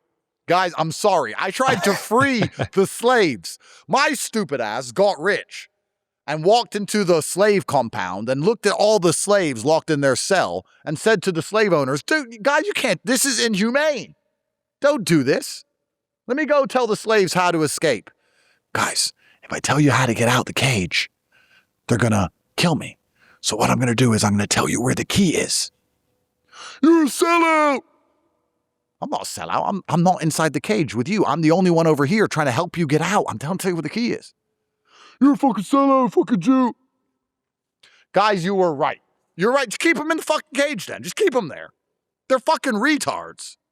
I totally get it. I should go have some wine and a nice scrumptious dinner with the other world leaders. I should go to Davos and say, hi, Klaus. Yeah, okay. I'm sorry. Don't escape the Matrix. Let them stay in it. I'm out. Leave them there. People fucking blow, bro. And the remarkable thing about it is, it's almost self-fulfilling. This is what's so beautiful about it. The people who suck are trapped because they suck. Because the people who have enough respect for someone like Elon, like me, the people who have my normal mentality of, he helped me, show him respect. I promised him something, stick to my word. Let me analyze the situation, make the smart move. Like being the right, good person. All of those qualities are how you get out. People like Sneaky can never get out. He'll always self-sabotage. He'll always fuck up. He'll always talk shit about someone that he needed later on. He'll always chase clicks instead of think ahead. He's just too stupid. So he'll always be stuck where he is, which is streaming to basically nobody, barely paying the rent in a small apartment in New York. What do you think he doesn't realize? Is it alliances? I think that most people are exactly where they belong. I think that there is a strange cosmic justice in the universe. And all of the people who suck are trapped because they suck. And the people who escaped because they don't suck. Do you understand? It's almost like you have, this is an easy concept to understand when it comes to your physical body. You have the physical body you want. Because if you wanted to be bigger, you'd train harder. I've never seen anybody train in the gym every single day as hard as possible, eat right, and not get bigger. We're humans. It's like gravity. It has to happen. So why aren't you bigger? Because you don't train the gym. You don't eat right. Why? Because you don't want it enough. That's it. You have the body that you want. You may sit and go, I'd like another body. Like and want are different things. If you really wanted it, you go get it. And you have the life you want. And you have the friends you want. You have the alliances you want. If I ever meet Elon Musk, even though I disagree with him about many subjects, I disagree with him about H1B1 and a bunch of things. I'm not going to go up to, hey, you know what, fuck you, bro. What the fuck? Elon, thank you very much for giving me a Twitter account. I don't have to agree with everything you say, but thank you very much for what you did for the world. I just want to say thank you because I don't think enough people thank you, Elon. Thank you. Sneaky wouldn't say that. He'd take a selfie with Elon in the background and go, with the fucking Jew lover, and just be like, Elon will never do business with you. He will never talk to you. He will never help you. You'll never be able to call him. You wonder why you stay at the bottom. Imagine for a second how powerful a friend I could be to some unknown streamer. Imagine if they were only smart enough to understand, to sit and go, if I show that person respect, my life gets better. But sucky people stay where they are because they suck. So that's one of the things about people sucking that does give you a degree of It does make you feel a bit warm inside, you know? Why do you have reciprocity toward people who are unwilling to break out? In what way? Sorry. Like, it seems as though you want to wake people up still. Like, why? It's a really good question. And for a long time, I think this is quite a recent feeling. For a long time, I truly believed, like I described earlier, if I freed the slaves, that we could make the world a better place. But I'm not going to lie to you.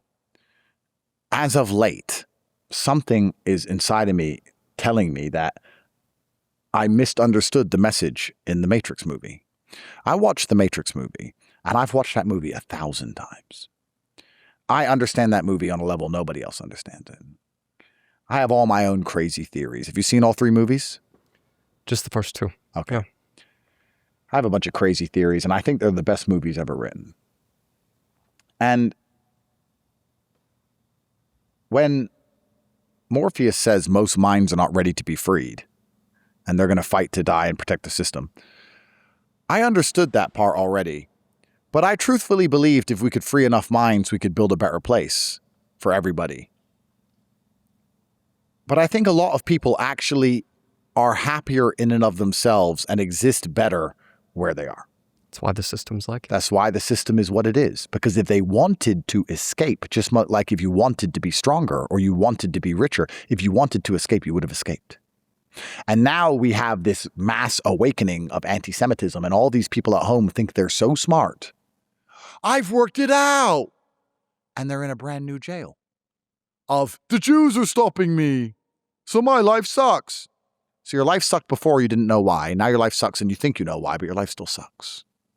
And they've just moved. They've just painted the walls of their jail cell and they're sitting there in jail.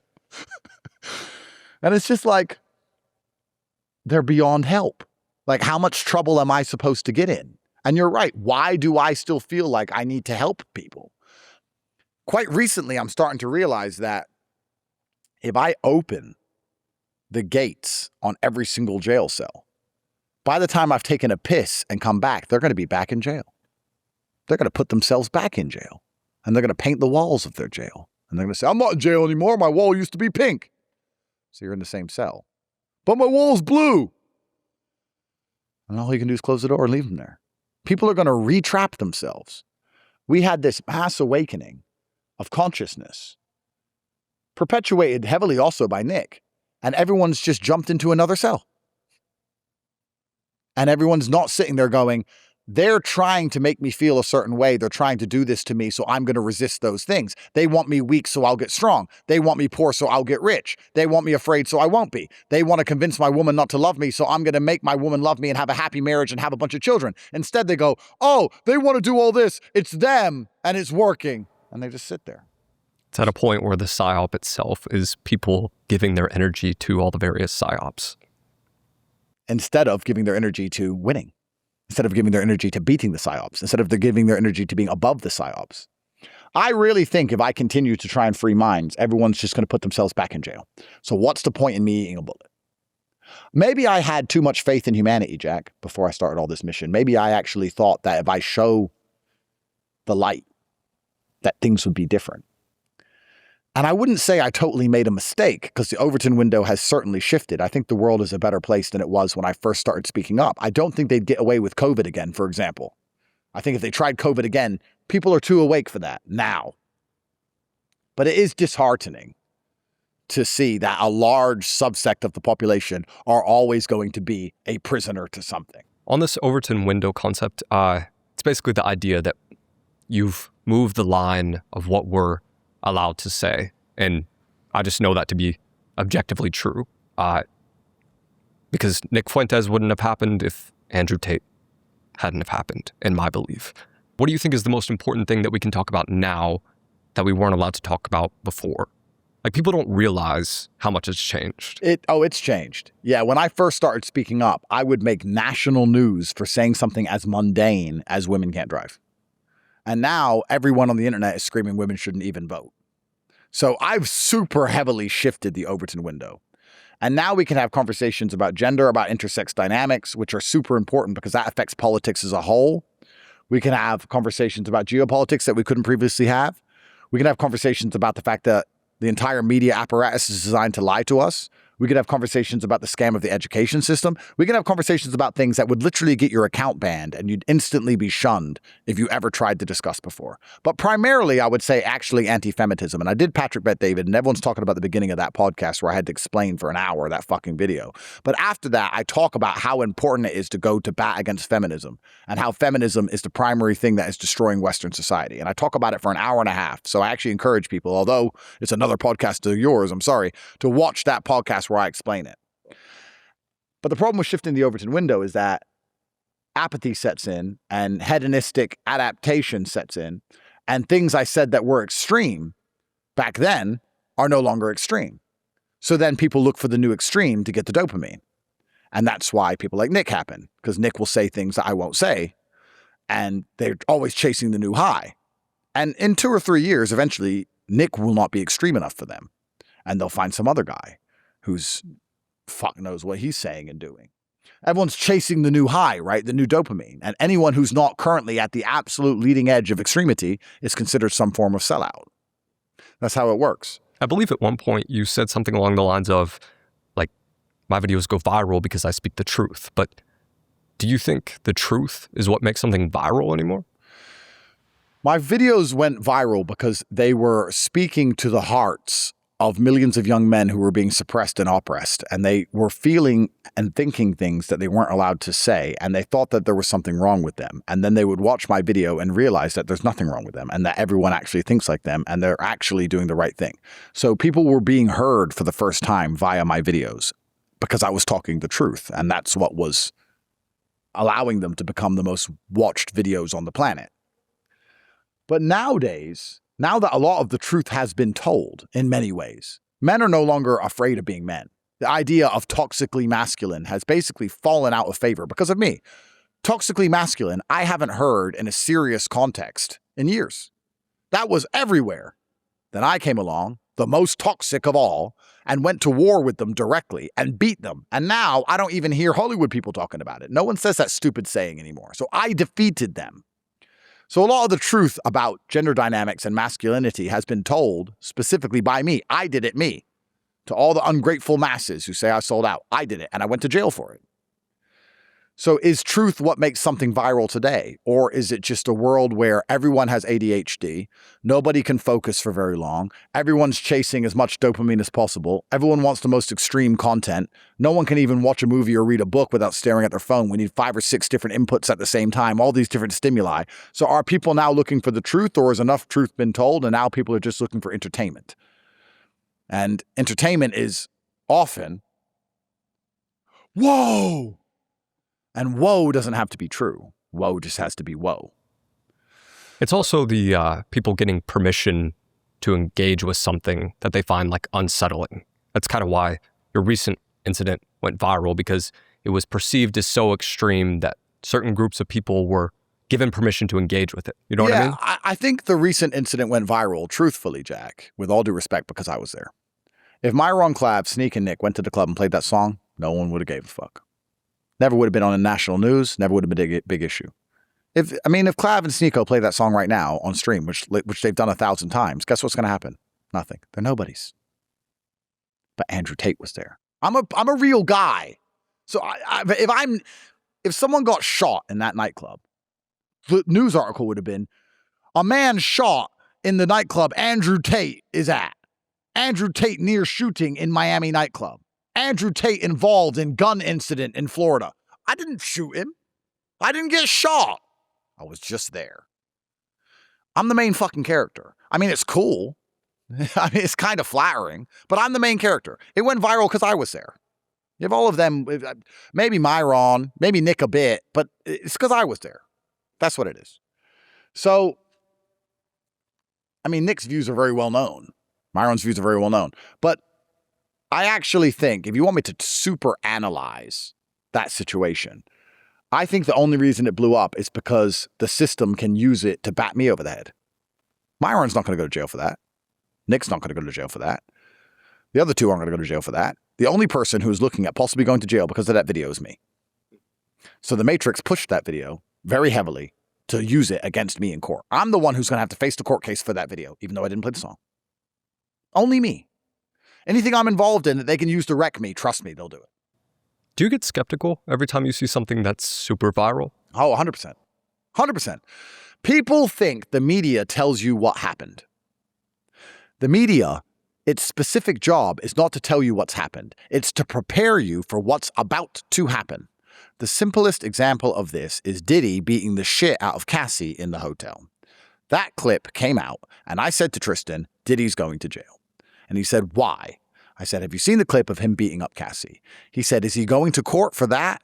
I said, no. He's never to this day been charged with that. I said, it's nothing to do with that. They are trying to prepare the public and prepare the public's minds that he is a bad person and deserves jail. 1 week later, he was arrested. Was he charged with beating her up? No, that's on video. Wasn't charged with that. How did I know that was a setup? Because that video is 15 years old. Why would they hold on to a video for 15 years and never release it? No one ever saw it before. Then it pops up out of nowhere. Then he's arrested. Because if they just arrested him out of nowhere, people would be like, hey, not Diddy, I like his songs. No, they want everyone to believe you're guilty before you're even found guilty. So they had to release the video to set him up. Why? Can you explain that more? The gradual disclosure thing? Absolutely. So the media is specific.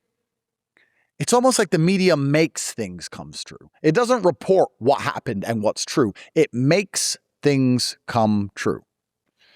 So let's look at my example, for example, and I think this explains it. If I wasn't there, the video wouldn't have gone viral. Why? Because they're trying to lock me up for being a hateful person. So they have to take anything they can get and push to the public constantly and endlessly, not because I am hateful, but to convince them I'm hateful so they can lock me up for being hateful. That's what the media does. It shapes narratives. It doesn't report what's going to happen. It shapes the narrative. COVID is the perfect example of this. They tell you about all the people who are dying in China and falling over in the street. I never saw that. Did you? The Italian hospitals being full. Never saw a full hospital. Did you? They shape the narrative, and then COVID becomes real from nothing. That's the media's job, to predict the future. If you watch the media with the right lens, with the right mindset, if you're perspicacious, my favorite word, when you watch the media, you can see the future. That's how I make so much money. I sit and watch the media and I go, I know what's coming. I know what's going to happen here. I know what's going to happen there. They start talking about Putin, or they start talking about this. I was like, okay, I saw the Ukraine-Russia war coming. You can see these things if you read the media or watch the media because they're preparing your minds to accept the bullshit they're about to pull off. That's all they've ever done.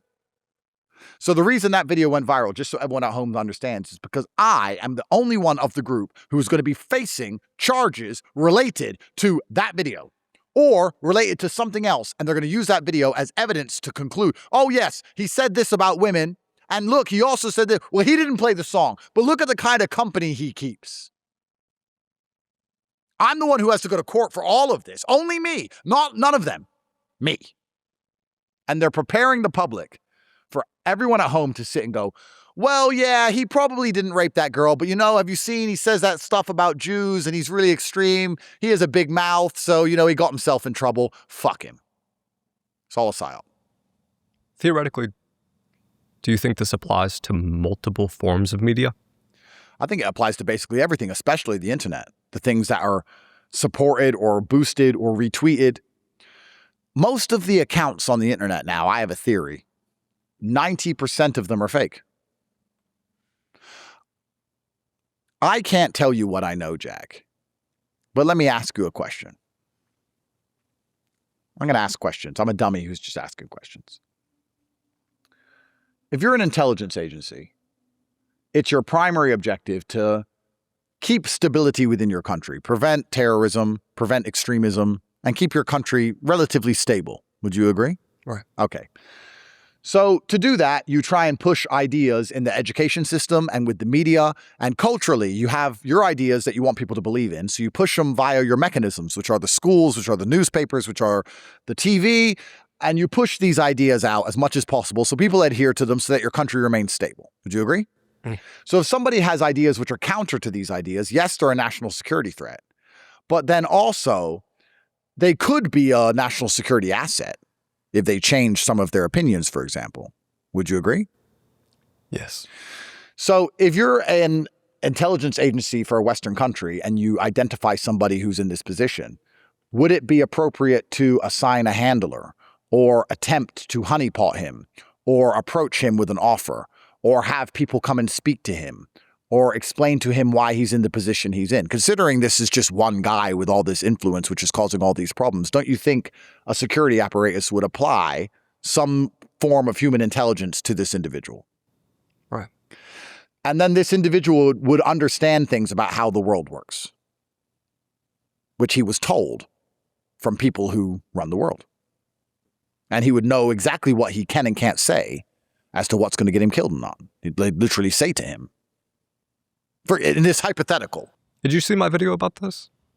No. Tristan replied to it, and we had someone who trains intelligence on the podcast, and he walked through this scenario. He said, Jack, they would sit you down at a bar, and they would say, would you consider yourself a patriot? And then they would show you every piece of search history, everything you've ever watched. I mean, you don't want anyone to get hurt if they misunderstand your ideas, right? Right. I mean, you're not a bad person, but you're saying things and some people don't quite understand them and they might take it to extreme, you know?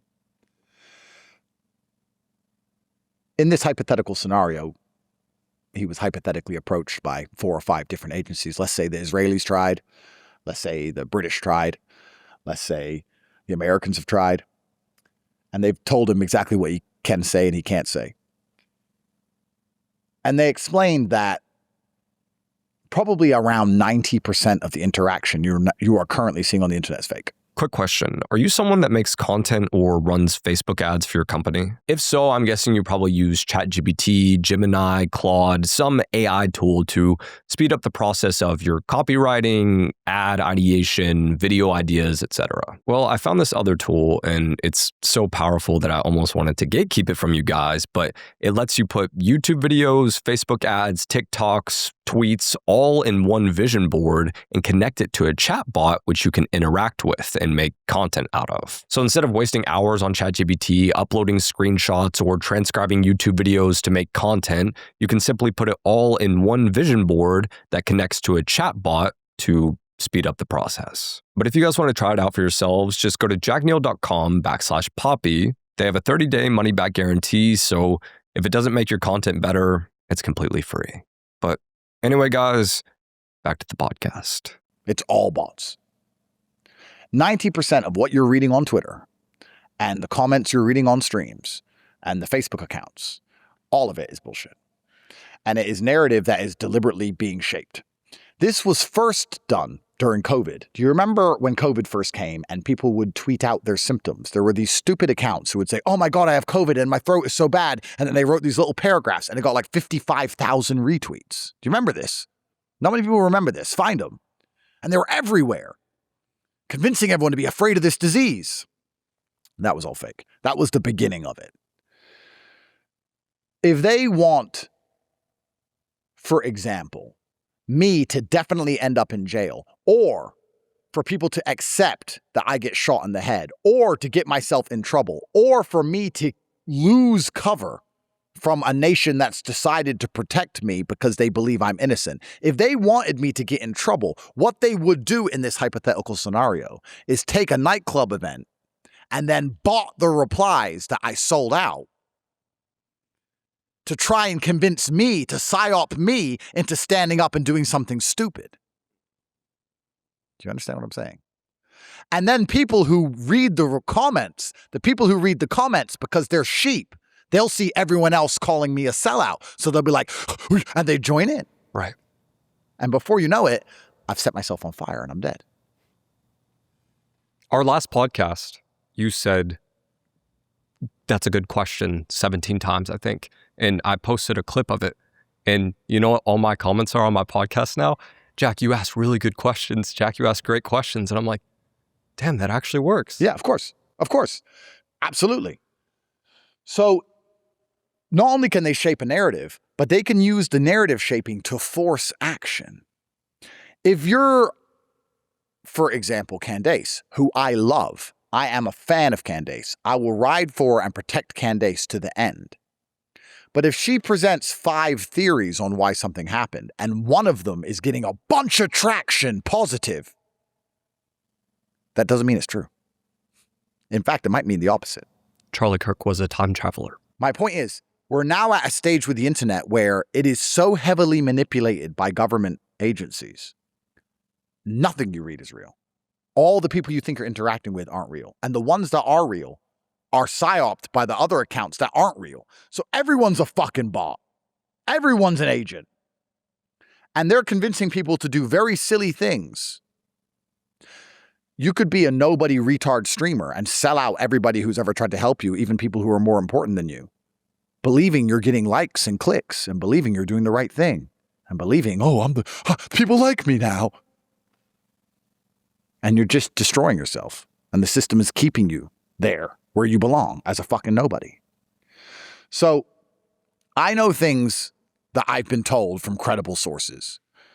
And basically everything that you're currently experiencing online is a fucking scam. When you're on the internet, you need to consider yourself alone. You need to approach the internet like, I'm alone here. And I'm actually, for the first time, directly interacting with the simulation, like the Matrix movie. I'm going to talk to the head of the machines, and all the sentients are around me. All the machines are around me, the agents are around me, the hologram programs, the sentients, the machine mind is here. I'm here to talk to the machine and understand what the machine is trying to convince me of, what it wants me to do. But there's no people here. This is empty. This is a desert. I'm here by myself.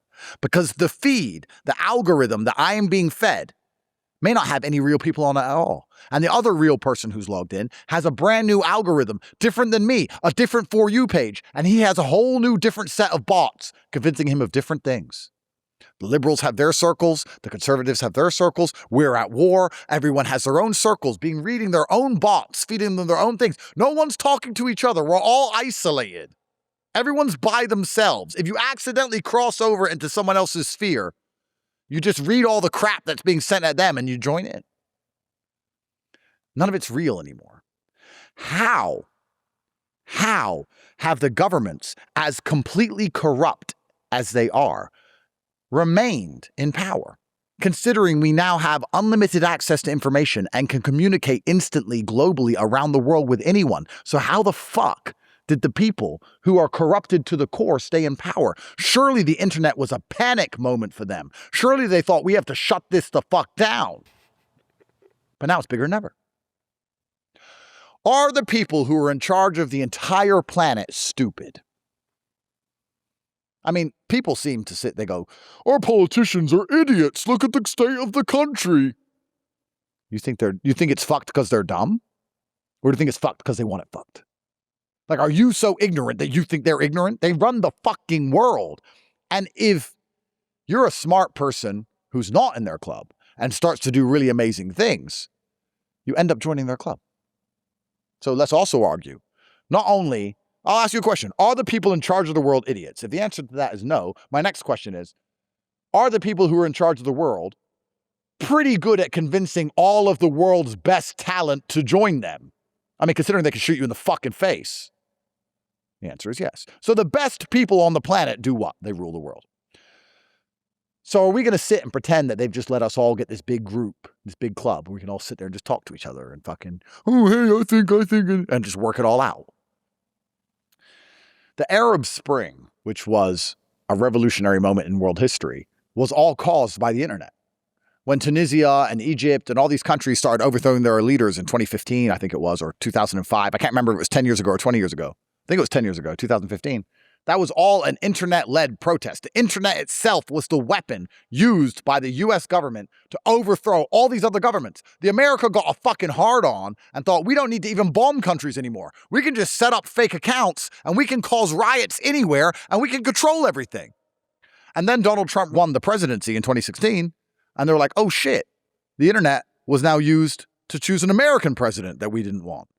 We use the internet to choose a president that we did want somewhere else, but it turns out that can also be used against us. This was in 2016. Because Donald Trump was the first internet president because the news hated him, the media hated him, everyone hated him. The polls said Hillary was going to win 99%, but the internet saved him. So the internet got proved to be an extremely powerful tool. So now there's one of two scenarios. The people in charge of the world go, oh, well, we've lost control of the world. People are on the internet and they've worked out the truth. They ignore the news and they choose their own leaders. Doop-de-doo. Or did they think, let's hit him with Russiagate, let's try and get him impeached, and let's get in control of this again. We have to fix this problem. We can't turn it off, but we can perhaps influence what people see. Perhaps. This is 2016. This is 10 years ago they started working on this. Here we are now, and you scroll Twitter. Does it even look real? Think about it. Like, that's not real. This is not real. None of this is real. These aren't people. This is not real. I'm sitting there. I'm like, this is not real. This is a Psy-Op. You have to view it as though this thing is actively trying to manipulate me. A machine has analyzed I'll talk about from personal experience. A machine, and perhaps because I'm so important, some high-level psychologists have analyzed my page and done a profile on me specifically, and they have gone to an algorithm and specifically trained bots to make me believe things that they want me to believe. My feed and my experience is all completely aimed at me, and it's the same for everyone. And it's not just the comments. No, it's everything. It's the things you see. It's the comments that are sent at you. It's the pictures you see. They know what you click on. All of it is designed. It's a fucking Psy-Op. You're alone in a desert surrounded by machines. Because that's how the elites have regained control. Because they lost control in 2016 with the internet when Donald Trump first became president. And now they don't seem to be panicking anymore. Like, they're not really worried. Everyone's awake and aware to what's really going on. Everyone's awake and aware to how the government is corrupted. Everyone understands their money's being stolen. Everyone understands they've been lied to for every single war. Everybody knows COVID was a scam. Everybody knows their taxes are a scam. Everybody knows everything, but nothing happens because they're subdued by the algorithm. A smart man I once knew said the Psy-Op is convincing you to talk about the Psy-Op. So we have people who understand the whole world's fucked up, and instead of doing something about it, instead of improving their own life, instead of going out there and doing something good, they're sitting online typing about anti-Semitism, and they think they've escaped the jail. Why? Because their whole feed is what? Anti-Semitism, and they want to join in, and they think they're fucking smart now, and they've worked it all out. It's a fucking trick. They have decided we can no longer hide the truth from the population, so instead, we're going to manipulate them with this very careful selective outrage, false accounts, false version of reality, where that although they know everything, they stay subdued and they continue to do what? Because you know what all of these people who know the truth about everything still do? Work and pay taxes. I know the world's a scam and I'm sick of those fucking Jews. You know what? COVID was a scam and the elections are rigged. Here, IRS. Those Somalians stole all my tax money. Here, IRS. What the fuck? The fuck? You think you're a freedom fighter? Charlie could actually move people. That's what they were scared of. Charlie got people away from the algorithm. Come to this place and sit on this chair. He has to die. But if you're a guy, I can get 100,000 people on my podcast show. Oh, so they're all at home. Cool. They're at home reading the comments. That's fine. You do your podcast. Doesn't matter. Doesn't matter. None of it's fucking real. Do you think these influencers know how much bot activity? Nobody knows. Nobody thinks. If everybody is aware that the world is a scam, why is the world not on fire? Everybody is being subdued by these algorithms. Everybody is a fucking digital eunuch. They're sitting there with their balls cut off. The most revolutionary man you can find and you can name spends most of his time scrolling, bro. Oh, yeah, I'm a freedom fighter. Da, da, da, da. Watch him get bored for 5 minutes. What's he going to do? Scroll TikTok or play a video game. Genuinely, you can name anyone now who tells the truth, and I guarantee he spends most of his time playing video games. But do you think there's some influencers, and I can't say any names on this because I can't think of any good examples, who are being pushed and they don't even realize they're being pushed? Oh, 100%. Every famous influencer within the traditional matrix is being pushed specifically by the matrix for a reason. Mr. Beast is being pushed for a reason. This is why he had to let one of his crew go tranny. That's not in fashion anymore, so they don't talk about that. But when he was at the height of his popularity, one of the people with a wife and a kid randomly decided to become a tranny. Why? Because it was the most watched channel in the world. So they approached him and said, we've made you famous. We made you. And we made you not for you to do stupid game show bullshit. It was actually for you to convince everyone at home that being a tranny is great. So which one of you wants to cut their fucking dick off? Or maybe they just controlled that person's algorithm. And maybe he met some people online who convinced him. Friends. Some friends on Discord. Never saw them, but they're real friends. I'm going to tell you something I've never told anyone on any podcast. When I got out of jail, I was getting extremely well-written, actually convincing messages to kill myself. On DM, handwritten letters sent to my address, email. And I'd read them and I'd say, one of the world's best psychologists must have constructed this letter. Why? They're trying to convince me to kill myself. They want me gone.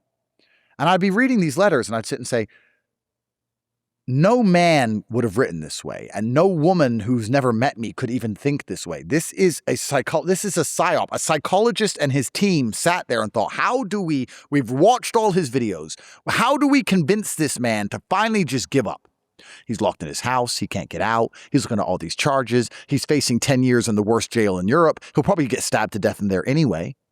Surely we can convince him to kill himself. And nobody knows this, Jack. But when Tristan and I would do emergency meetings, we would choose words from these letters and say them. We'd sit there with a cigar with our shirts off and we'd say a particular word and like flex and be like, fuck you. We're not going to do it. And I think the reason they hate me so much, the British state especially, because it's all coming out of England, it's MI6, just like they tried to convince MLK to kill himself. Don't know if you've seen those letters. Have you never seen them? Oh, Martin Luther King got many letters from the FBI saying he should just kill himself. Look it up. The reason they hate me so much is all these psychologists sit around GCHQ going, this fucking guy, we can't break this fucking guy. We've tried every psychologist trick. We insult him in the news. We slander him. When we insult other people in the news, they start crying. They start saying they can't take the pressure. They can't take the media heat. They've arrested my mother. They've arrested the mothers of my kids. They've arrested my girlfriends. They put all them in jail for a day in England. They all trying to threaten on them to fucking roll on me. And we've hit him with all these letters and it doesn't work. Then what they did is they started sending letters to my girlfriends or the mothers of my kids, convincing them to leave me or convincing the mothers of my kids to not let me see my kids. Psychologists would sit and write letters from concerned, random people trying to convince the mother of my kids to keep my kids away from me. And when they showed me the letter and I read it, I'm smart enough to know. It's kind of like there's a weird thing between fighters. If I walk in a room, I can tell if another man can fight. I can just tell. And as a convincing man, I can tell when somebody else is world level convincing. I read it going, this is the best. This is the best money can buy. This isn't some random concerned fan. This is the best money can buy. And how the fuck do they know the address of my baby mama anyway? Like, what random fan knows where my kids live? Because if that was true, I'd be in a lot more trouble. Who the fuck delivered this? So if governments have time to do that, you think they're not controlling a fucking Twitter algo? They've been trying to convince me to kill myself ever since I was fucking arrested. Because it's cleaner if I do it, I guess. And I guess they thought if I lose all the women who I care about and who love me, I guess I'm more vulnerable. And the magic of it is this. I think they've come to a conclusion that the reason I won't kill myself is because of Tristan. And that we're too strong as a team. And that's why every time I get hit with a charge, he gets hit with a charge. They had to take us both out. It can't come from me alone and leave Tristan untouched. If Andrew Tate assaulted someone in 2009, Tristan Tate assaulted someone in 2009. We got to get him. And that's not the only reason. I'd say psychologists, one of the main reasons is because I'm fucking stubborn. Because I refuse. Because I don't want to make my enemies happy. So I'd rather just live. Even if I'm fucking desperately miserable for the next 50 years, I'll live just to annoy them. That's who I am. But most people on the planet don't have any comprehension of exactly how evil and how conniving and how intelligent the people who are running this fucking show are. They make you give them half your money that you worked for, and they publicly waste it in front of your fucking face, and you still give it to them. You're calling them dumb? They tell you what fucking speed to drive at on the road. They tell you where you can and can't fucking live. You buy a house and you try and put up a shed. They come in and say, no, zoning laws. I bought this house. Ain't really yours. Property taxes, please. So what happens if I don't pay my taxes? We take it, but I bought it. Fuck you. Gimme. Everyone's a fucking slave to these people. You think they're fucking dumb? And everyone's sitting around at home going, the leaders of the world are stupid. Look at him. He's an idiot. He runs your fucking life. And these people have not only tried to convince me to kill myself, they fucking spoke to me. They've sat me down and said, look, there's limits. They also spoke to fucking Trump. They tried to put a bullet in his head. He's now the president of the United States. Why is there no investigation into why CNN played Butler, Pennsylvania, his only ever rally they played live on CNN? Why? The one where they try and blow his brains out on camera. Why is Fauci not in jail? Why is Hillary not in jail? Why is Obama not in jail? No one's going to fucking jail for anything. Mr. Trump, you can do your tariffs and you can kick out a few migrants, but there's limits to what you can and can't do. If you want your children to live and you want to keep your towers, you just... The first thing you asked me before we sat down was, is this live? Because if this was live and I was saying what I'm saying, I would already be in trouble. But I know what my limit is. And I believe for anyone at home with half a brain, they understand that I don't have to show you where to piss. I can just point to where the toilet is. You know, that's my job. Keeps me alive. But the world is actually a very, I grew up with nothing. I grew up in Gary, Indiana, which is a shithole. And then I moved to Luton, England, which is a shithole. I lived with my mom by herself, and I grew up amongst crime. And my friends were murdered, and a guy tried to kill me when I was 21. That's why this finger was nearly cut off by a knife, and it's sewed back on. And I became a fighter, and I was selling drugs to pay the rent. And I've been through all this shit. And I imagined if I just get out of the ghetto that the world's a better place. But the world at the top is exactly the same as the world at the bottom. If you're in the middle, you live in this comfortable dream. You live in this illusion where the law is real and the police want to help people. And if there's a fire, I call the fireman. And if I'm sick, I go to the doctor. Doop, doop, doop. But if you're on either end of the extreme, if you're at the bottom, you understand how conniving and underhanded and sneaky and dangerous the world really is. And when you get to the top, it's exactly the fucking same. Countries and politics are the same as fucking drug gangs and street corners, bro. It's the same shit. It's the same shit. And the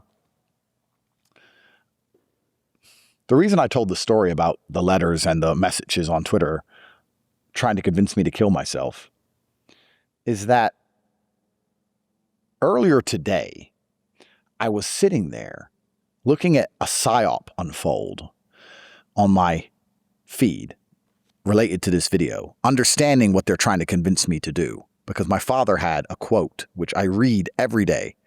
I allow manipulation to find out where my enemy wants me to go, and then I use my mind to break the trap and punish the perpetrators. What do you want me to do? Let me read it. What is this trying to make me do? Okay, that's what they want. Why? Am I going to give it to them? Sometimes yes, sometimes no. But what do they want? And I was remembering one of the letters that was trying to convince me to kill myself, and I remember it was so beautifully written that I'd read it maybe 100 times. It was so well written. I don't know how to explain to you how well this letter was constructed. I uploaded a video when I still had the beard in my house saying I had bad nightmares and PTSD and I couldn't sleep anymore from jail. And that was true because of the cockroaches in the jail. They all used to crawl over me at night. So when I got home and I was laying in my bed, I kept thinking I was feeding cockroaches and I couldn't sleep for weeks. And I'd keep checking my bed for cockroaches. And I'd sleep with like tape over my mouth and all this crazy shit. And I was awake all night and I couldn't sleep. And I refused to take sleeping pills and I refused to go to a psychologist because I refused that shit. I think God gave me nightmares. I'll take the nightmares. Fuck it. And I was sitting there awake. And I remember being awake one night and I read that letter, that message. It was on Twitter. I read it like 50 times. I've never read anything so enthralling. It's like, I don't know what to say. Imagine someone writing a letter to you, trying to convince you to kill yourself, but it's so well written that you can't look away and you keep reading it. Like a car crash where you see someone's head come off. You shouldn't look at it, but you're just staring. And today I was trying to find the Twitter account that sent it to me. And I don't remember exactly how the Twitter account was spelled. And I'm typing in and I'm trying to search and find this Twitter account that sent me this particular letter. Because I was just curious, like, does the account still exist? Like, what does the account do now? It's been 4 years. And I'm trying to find it and I'm typing in all these names of the spelling of what I can remember. And every account I click on, although it's not the account that sent me the letter, every single account I click on is a fucking bot. It's like, oh, that's just a bot. That's just a bot. And after about 20 minutes of clicking on about 40 different bots, all with very similar spelling to my name, I thought, are all these bots convincing someone else of something? None of these bots are messaging me, but they all exist and they all have a similar name. Who are they messaging? What are they trying to convince them to do? Maybe they don't want them to kill themselves. Maybe they want them to go kill someone else. Maybe they're friends. What is this? Nothing. Jack, I barely believe we're real at this point.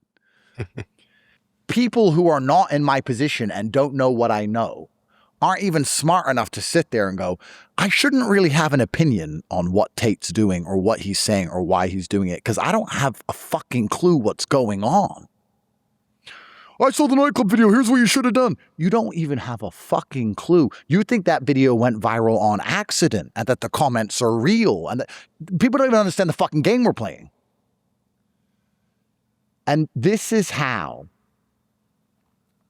and if anything ever happens to me, I hope people watch this video. This is how I finally now truly understand that the best people on the planet are running the planet, because if we were to argue that I'm one of the best people on the planet, well, I certainly didn't become this famous by accident. I'm certainly good at something. The only refuge for me is over there. And we all want peace.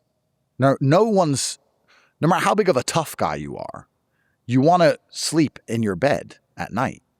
You want to hold your kids without concern. You want to walk around without the constant anxiety and fear. I mean, no matter how much you fight them, you end up with PTSD, you end up with anxiety disorder, you end up with stress, and when they say there's a nice place, all you have to do is leave all the people who are calling you names. They don't even like you. All the people who hate you, all the people who betray you, all the people you tried to help, look, they're bad people.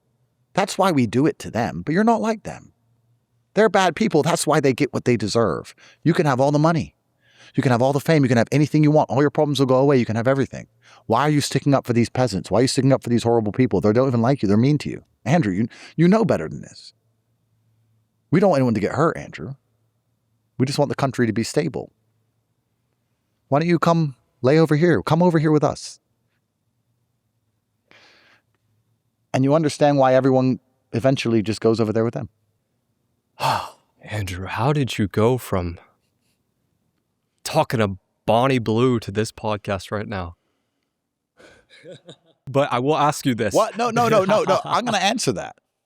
Did you see what I tried to do when I spoke to Bonnie Blue? Because I didn't argue or disagree with Bonnie Blue on anything. I agreed with her on everything. But I think that people at home understood what I was trying to do and the points I was trying to make. If we understand that certain people, certain ideas, certain algorithms are pushing certain things, why is Bonnie Blue famous? If I had the capability to destroy Bonnie Blue and destroy her brand and destroy her influence, why did she sit down with me? If I'm in Romania, a country where I have all these legal problems, why did I take time out of my day to sit down with her? And also, why did I agree with everything she said? Now, maybe let's imagine I was so fucking clever that I could complete the mission of agreeing and amplifying some garbage while also destroying the mission and letting everyone at home understand what I was doing. But why did I even agree to that? If I said no, perhaps things would have got measurably worse. I'm not saying they would have killed me. I'm not saying they would have killed me for that one defiance. What I'm saying is that there is a risk reward to every decision. And perhaps I sat there and thought, this is the mission they want me to complete. But maybe I can actually win twice because I'm that good. So this one is not worth the risk because I can pull this off. I can get away with this.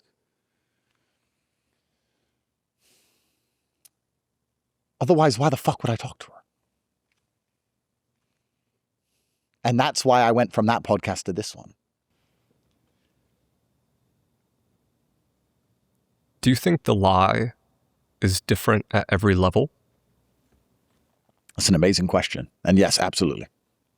I think that, how they convince someone in the middle to continue to be a good slave in the middle is different than how they convince someone at the top to continue to be a good slave at the top. I think it's slightly different lies, yes. But to a degree, it's all divide and conquer. To a degree. I'd say in the middle, they try very hard to make the Republicans hate the Democrats, the whites hate the blacks. They push feminism so that men and women hate each other. They try very hard to create divide. And at the top, they unify you in elitism and create the divide between you and everyone below you. Come stay over here. They're all peasants. There is none of these divides at the top. This is the thing that people don't understand when I was talking earlier about anti-Semitism. If a Saudi billionaire parks his yacht next to an Israeli billionaire, there's no discussion of anti-Semitism. There's no problem with Palestine. They're both billionaires. This is why there's no war between those countries. There's platitudes on the TV. This is bad. But when they all meet, it's fine. Because it's them. And when a black billionaire meets a white billionaire, there's no racism because they're both billionaires. It's still competing factions though, right? It's competing factions, but what are the factions competing for? They're competing for influence, and it's influence over the less important people. It's over the masses. And it is competing factions, but it's competing factions in a very amicable, it's just business way. But there's no genuine beef between these people at the top. It's like World War II in Stalingrad, which was the most heinous and probably most destructive and most difficult battle of the entire war. And all these people died. But when the Germans surrendered, when Paulus surrendered to Zhukov, he went for dinner. These are the generals. At the bottom, they shoot each other in the fucking face, but the generals is a bit different. You all have a nice dinner and you talk about it. It's just business. So at the top, instead of trying to divide you against other people at the top, they just, through the careful construction of the reality I've just described, they just point out to you that everyone below you is a piece of shit and that they don't deserve you. And this is why the elites manage to stay the elites. This is why the elites operate how they do. And the elites aren't often people you can name. They're just families which control and own everything.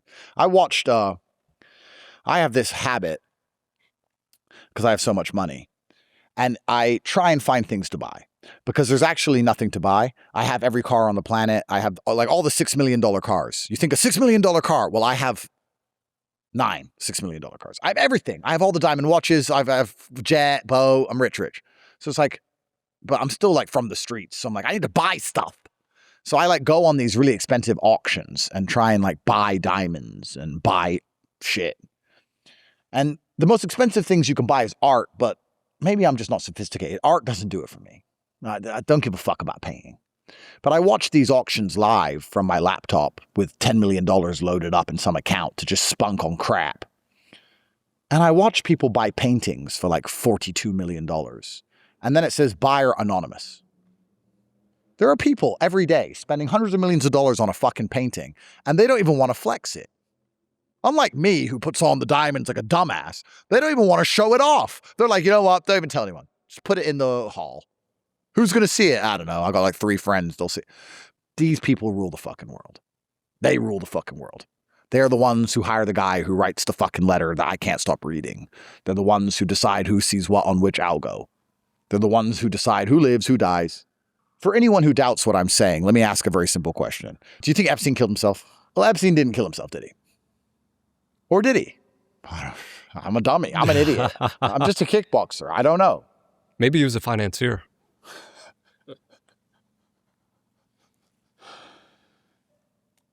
Have you ever wondered why the Western world has such a confused view on sex? Because sex is promoted everywhere. Girls are told to be whores and told to do OnlyFans and told to be promiscuous. But when they act promiscuously with a man, that man is at constant threat of being accused of forcing her, even though she's already decided she wants to be that way because she was Psy-Op long ago. And we have rappers who sing about, I'm going to get rich, get a load of hoes, and drink alcohol and do drugs. And everyone listens to the rap song, and then they get rich, and they do drugs, and they do fuck hoes, and they go to jail for it. And marriage is not supported, and any man with a brain can't get married because it gets wrecked in court. And everyone's just fucking everyone all the time, but it's also the most heinous thing ever. Like, we live in the most promiscuous society in history, but if you're a politician, you're not allowed to have not even two girlfriends. You can't be trusted. Why? Why were there no Russian billionaires on Epstein's island? Because Russian billionaires are allowed pussy. This is a thought experiment. If I'm a Russian politician, I have my wife, and I've struggled my whole life to become important, and I've taken a lot of risks, and people wanting me dead, and it's very stressful, and me and my wife have grown old together, and I love her very much, but I'm now 58, and my wife's 58, and I love her, and I want to be with her, but she's 19. And I'm a man. Well, in Russia, I'm rich. I just fuck her. No problem. In America, you can't do that. Not allowed. So why have they tried to put this weird suppression? Do you understand what I'm saying to you? Why have they put this weird suppression on sex, especially at the elite level? And then, for example, let's imagine a man came along with the solution. Hey guys, I've got an island. No one will know. Your wife's ugly and old. You don't want to get all rich and important and powerful and not fuck. You and your wife haven't fucked in 20 years. You don't have to fuck kids. I've got normal women. I've got 18, 19, 20-year-old women too. It's an island no one's going to know. I've got all the powerful people, all the friends. We can talk over there. Just think about it. Why would they suppress sexuality so heavily unless their intention was compromise? Their intention was specifically because every man wants to fuck. Every man has a sex. Imagine taking something. It's like taking food. It's like starving all the important men so you could wave around a bread roll. Hey guys, got a cake. Why do we starve everyone important specifically and then start waving cake around? Because other countries don't do that.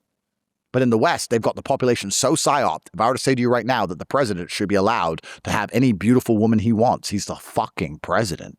Not to abuse them, not to hurt them, but if the woman chooses him too and they want each other, he's the president, give him a chick. Me even saying that is considered completely insane. There's going to be some Christian retard now sitting there. I believe in the sanctity of marriage. Because they don't understand the game we're playing. The only reason why the population's been psyoped to believe that a man should be stuck with his wife only and not enact any of his natural urges is so they can deliberately starve the people in power so they can wave the cupcake around so they can get compromise on all of them. Do you have any idea how many fucking sex parties I've been invited to? Because dudes fuck. If I had ever been to any of them, I'd be gone. I'd be done. This is the game we play. This is the world. So why does it not happen to Russian billionaires? Because they're allowed girlfriends. So even the morals of our society, even the things we believe are parameters for good, are only being promoted by the system so they can retain control. Because if they were actually good, the system would be against them. And this, perhaps that was too deep for most people at home to truly understand what I'm saying. But nearly everything, every idea in your mind that you're holding, everything you're thinking about, everything you believe to be good or bad or true or false, or the version of history, or everything that's being promoted by the system, everything you're told to do, you need to sit down and go, why do they want me to believe this? You have to allow manipulation to find out where your enemy wants you to go then use your mind to break the trap and punish the perpetrators. So of course Epstein didn't kill himself. And of course he wasn't a financier. Epstein had a bread roll, and it was his job to wave it around to the starving. And they deliberately starved the most powerful people on the planet so that they can get whatever they want via the man with the bread roll. And when this scam started to unfold, the people who were previously starving could never admit to the population that they ate a bread roll. And there's a lot more of them than there is of him. So what's the easiest way to shut someone up forever? Now, of course, I could be wrong. And luckily, the agencies which are in charge of this country, which of course understand the Magna Carta means that justice must be seen to be done, are going to stand up and show me that I'm wrong. They're going to show conclusive evidence that I've made all this up. And they're going to say, Andrew Tate is wrong. Here's the proof. They're not going to lie about it, say there is no video, then there is a video, then the video's edited, and then the video looks different, and say there's no file, then there is a file, and change their story and go back and forth, because that would destroy public confidence. So they're not going to do that. They're going to stand up and show the truth and say, look, this is what happened. Here's the proof of it. Believe in us. This is our job. This is what we do. This is what you pay us to do. Here it is. Investigate yourself. Look this up. Verify all these facts. We want everyone to understand that we take this very seriously. That's what they're going to do. Because if they did anything else, they'd be covering something up. Of course. What the fuck? What's your Occam's razor for deciding what the Psy-Op is? Because I think of something like marriage, right? Obviously, it's been promoted for so long. And then you see something like Never Get Married pushed by the algorithm, by people like you, people like James Sexton, a famous divorce lawyer I've had on the podcast. How do you know which one's which? Well, let me answer that. Every single idea is Trojan horsed. So you have to identify the Trojan horses. Every single idea has poison inside of it. Every single idea is an apple, and the seeds inside have been replaced by the matrix to be poisonous. The matrix is feeding an algorithm to some young man, convincing him to never get married because they've done the analysis on that man, and they've concluded that if he isn't going to get married, he isn't going to have kids, and that's what they want. They don't tell me to not get married because they know that I will just have kids with anyone, anyway. Me and Tristan have had so many kids now, I don't need your fucking stupid piece of paper. I can find a beautiful young lady and say, I'll take care of you, give me a kid. And she'll say, you're Andrew Tate, okay. And I'll have children, which they don't want. So my algorithm's trying to convince me to get married. Why? So that they can pressure my wife, send her letters in the middle of the night that convince her to spy on me, or leave me, or take the kids away. Very convincing ones, enthralling ones that you have to read over and over again. Get someone near me who's weak psychologically that they can lean on because they can't lean on me. Or get someone near me who will take half my money, take half my bullets in my gun. That's what money is. It's how you hire lawyers. It's how you hire PR teams. It's how you hire security. So for me, my algo is get married, Andrew, get married. Another man's algo is don't get married, don't get married, don't get married. Because none of the ideas are real. Everything is Trojan horsed. They take something beautiful, like marriage, and they find a way to put poison in the middle of it. And they take something intelligent and smart, like protect your assets, or don't get married to a fucking whore, and they put poison in the middle of that. It's all poisonous. The real question is, why are you reading what you're reading? That's the question. Why are they trying to convince you to not get married? And why are they trying so hard to convince me to get married? That's the question. So for me to answer your inquiry pessimistically, how do you know what the Psy-Op is? Everything you see is a Psy-Op, or you wouldn't see it. So stop looking? I don't think you can stop looking because that makes you ignorant. I actually think it's fairly simple. It's like inverse Kramer. Have you seen the inverse Kramer? Kramer is the man who stands on the TV and tells you what stocks to buy. And he's always fucking wrong. And if you do the absolute opposite of what he says, you make more money than if you do as he says. I'm not saying do the opposite of everything you see. But I'm saying that you can understand the direction they're trying to push you in. So perhaps you should sit and go, okay, they want me to do this. This is the game. They want me to do this. Why do they want me to do this? Why do I believe they would want me to do this? Because I don't want to fall into any traps. If you do not allow your enemy to attempt to manipulate you, you're going to end up where they want you to be on accident. If I'm your enemy and I say to you, hey, I want you to go over there, you can say, no, I won't go over there. But if I'm your enemy and you don't talk to me and you just decide to walk around, you're going to end up exactly where the fuck I want you to be. So you need to analyze these things. Don't stop looking. You need to pay a lot of attention, in fact, and be like, okay, what do they want from me with all this shit? What if this is even real here? And what are they trying to convince me to do? There are some overarching themes. I believe that they don't want the world to be populated. I believe they're trying to reduce the number of children that Westerners specifically are having. They want third worlders to have children because third worlders are prepared to accept a lower quality of life, and they're unhappy with the quality of life that Westerners now believe they deserve to function in society. So they don't like us. If I was in charge of a government and I was going to steal a whole bunch of money, do I want my government filled with native people who have lived in the country for hundreds of years, who believe in the country, who understand the law, who are smart, who are intelligent, who are going to make a fuss and can sue me? Or do I want the country filled with some random third world retard who turned up a week ago who can't even read the news? I mean, which is easier to steal from? So we understand that they're trying to reduce the population of Western, specifically white people. That's deliberately happening. There's no doubt about that. So for some men, they're going to convince them not to get married to do that. For others, they may take a different attempt. The algo is trying very hard to make me get married. Very hard.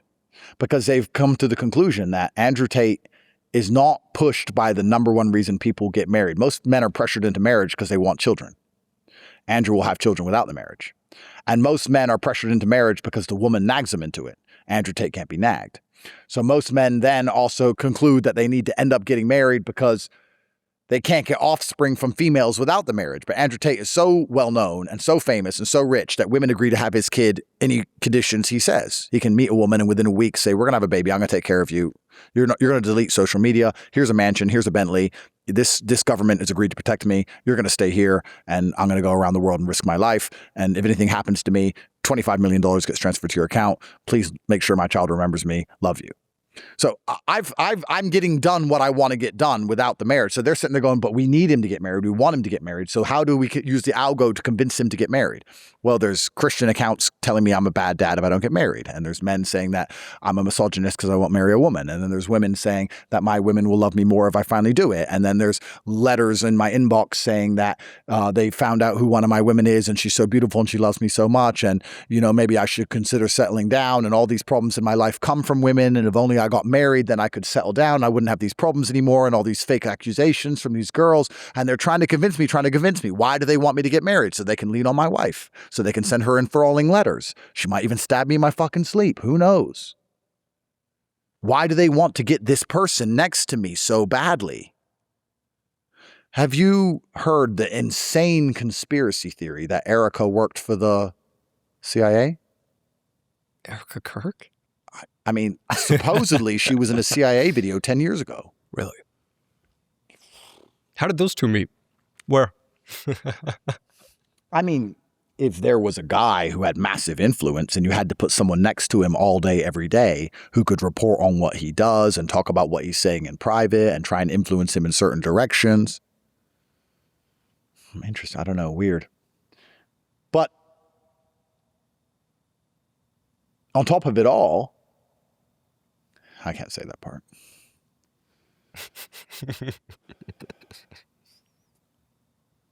You know, I feel like, you know, when you watch a movie and like the bad guy just laughs before he dies, he just starts like maniacally laughing and like before he gets shot. Even love is corrupted, bro. It's all a fucking show. If you're in the middle and you're ignorant enough to not understand any of this, maybe you can have some semblance. Maybe you'll have no control. You'll have no authority. You'll be ignorant. You can sit on the internet and type your little opinion, and you can love your wife, and you can think that, you know, you've got it all worked out. Maybe ignorance is bliss, but you get to a point at the top where you just laugh. You're either going to laugh or you're going to cry. That's it. You're going to laugh or you're going to cry. And you get to the point now where if I see someone on the internet who's even semi-telling the truth or semi-doing good work, and then I see that they broke up with their girlfriend, it could just be an innocent breakup. Or she could have got a letter. Or if I see a guy who's doing well in the world and he gets accused of rape, he could have raped her. Or she could have got a letter. Or got dragged into a room. And then you start to sit and go, well, how do I prevent myself from being paranoid? Because surely some people just break up normally. Who's broke up normally? Which one's a Psy-Op? Which girl was convinced to do this? Which girl's only with the guy because she's spying on him? Which one's real? Which love exists? Which love is fake? And what, do I just go crazy? How do I work these things out? You know, like, I'm not going to name names, but I knew some very, very powerful people who were saying that, you know, they were complaining that they couldn't get their job done. They were having a lot of problems with their wife. Who's giving your wife problems? You're not even home. You're busy doing your fucking work and she's living a perfect life. Why is your wife so aggressive to you? Who's convincing her to be this way? Oh, she isn't getting letters. It's just her friends. Well, who the fuck are her friends? Are they getting letters? You know, it's like you get to a point where like, am I fucking paranoid? Have I lost my mind? I don't believe anything anymore. I can't argue with my own girlfriend without saying, who sent you that idea? Where did this come from? Oh, my friend. What friend? Who? How long have you known her? 10 years. It's like, no, I'm under attack. And I guess my hardest battle now isn't even staying alive, Jack. Because between you and I, you know, I can only scare you with something for so long. If people came in here with guns and waved it in your face, you'd be scared. But if you were held hostage for 4 months, by the 4th month, they waved the gun around, you'd be like, oh, fuck off. Just shoot me then. My hardest battle left is staying sane. My hardest battle left is saying, you know what? Maybe they just broke up. Maybe he's shit in bed. Maybe there is no big government conspiracy. But I don't want to ever get to the stage where I start sitting here going, maybe Epstein killed himself. I'm not a dumbass. So I got to find the balance. And to come full circle, to actually properly answer a question you previously asked as to why I still try and free people from the Matrix when they're so ungrateful. If I actually think about it, I think that talking through my ideas and explaining what's happening to me and explaining as much as I can of what I know isn't for them. It's so I can stay sane. I think I do this. I think I'm here in LA at 1 a.m. when I haven't slept in 21 hours, rushing around the city with armed security to come talk to you, not to free anyone's mind. It's for me to explain what's happening so that maybe I can better understand what's happening. So I think it's for me, if that makes sense. I think I'm doing all of this so that I can retain some semblance of normality and understand the situation I'm in. And I do it publicly so that when these videos are watched by the people who are going to watch them, I can see how they react to them. I am jabbing my opponent to see how he defends himself. Do you feel understood? You know, I mean, that's, I guess, one of the strangest things about it, because my girlfriends don't understand me. Like, they've seen it, but they don't have the cognition. They're women. They don't get, they've seen it and they know what I'm saying and they've seen it happen, but they don't get it. You know? My mom doesn't get it. She's old. Kids don't get it. They're young. Like, who does get it? You know, I'm just a guy with a normal life and all these people around me who need money and the normal things a man gives, and a car and a house, and I'm taking care of everyone. I have a company to run. I'm doing all these normal things. And then sometimes I'll sit and say, hey, this happened, or hey, look, they used the same phrase in this letter that they used in your letter. Do you have your letter? And the girl's just like, oh, yeah, yeah. Maybe. Like, I kind of feel like I give such a feeling of safety to the people around me that it's almost detrimental to me trying to explain to them the danger we're in. Like, they'll say to me, I'll say, they use the same phrase in this letter that they used in your letter. And this Psy-Op is happening. The nightclub video is going viral. And they're saying all this to me. And I've got court coming up on this date. And all of this is going together. And they're going to try and lock me up for this and this and this and this.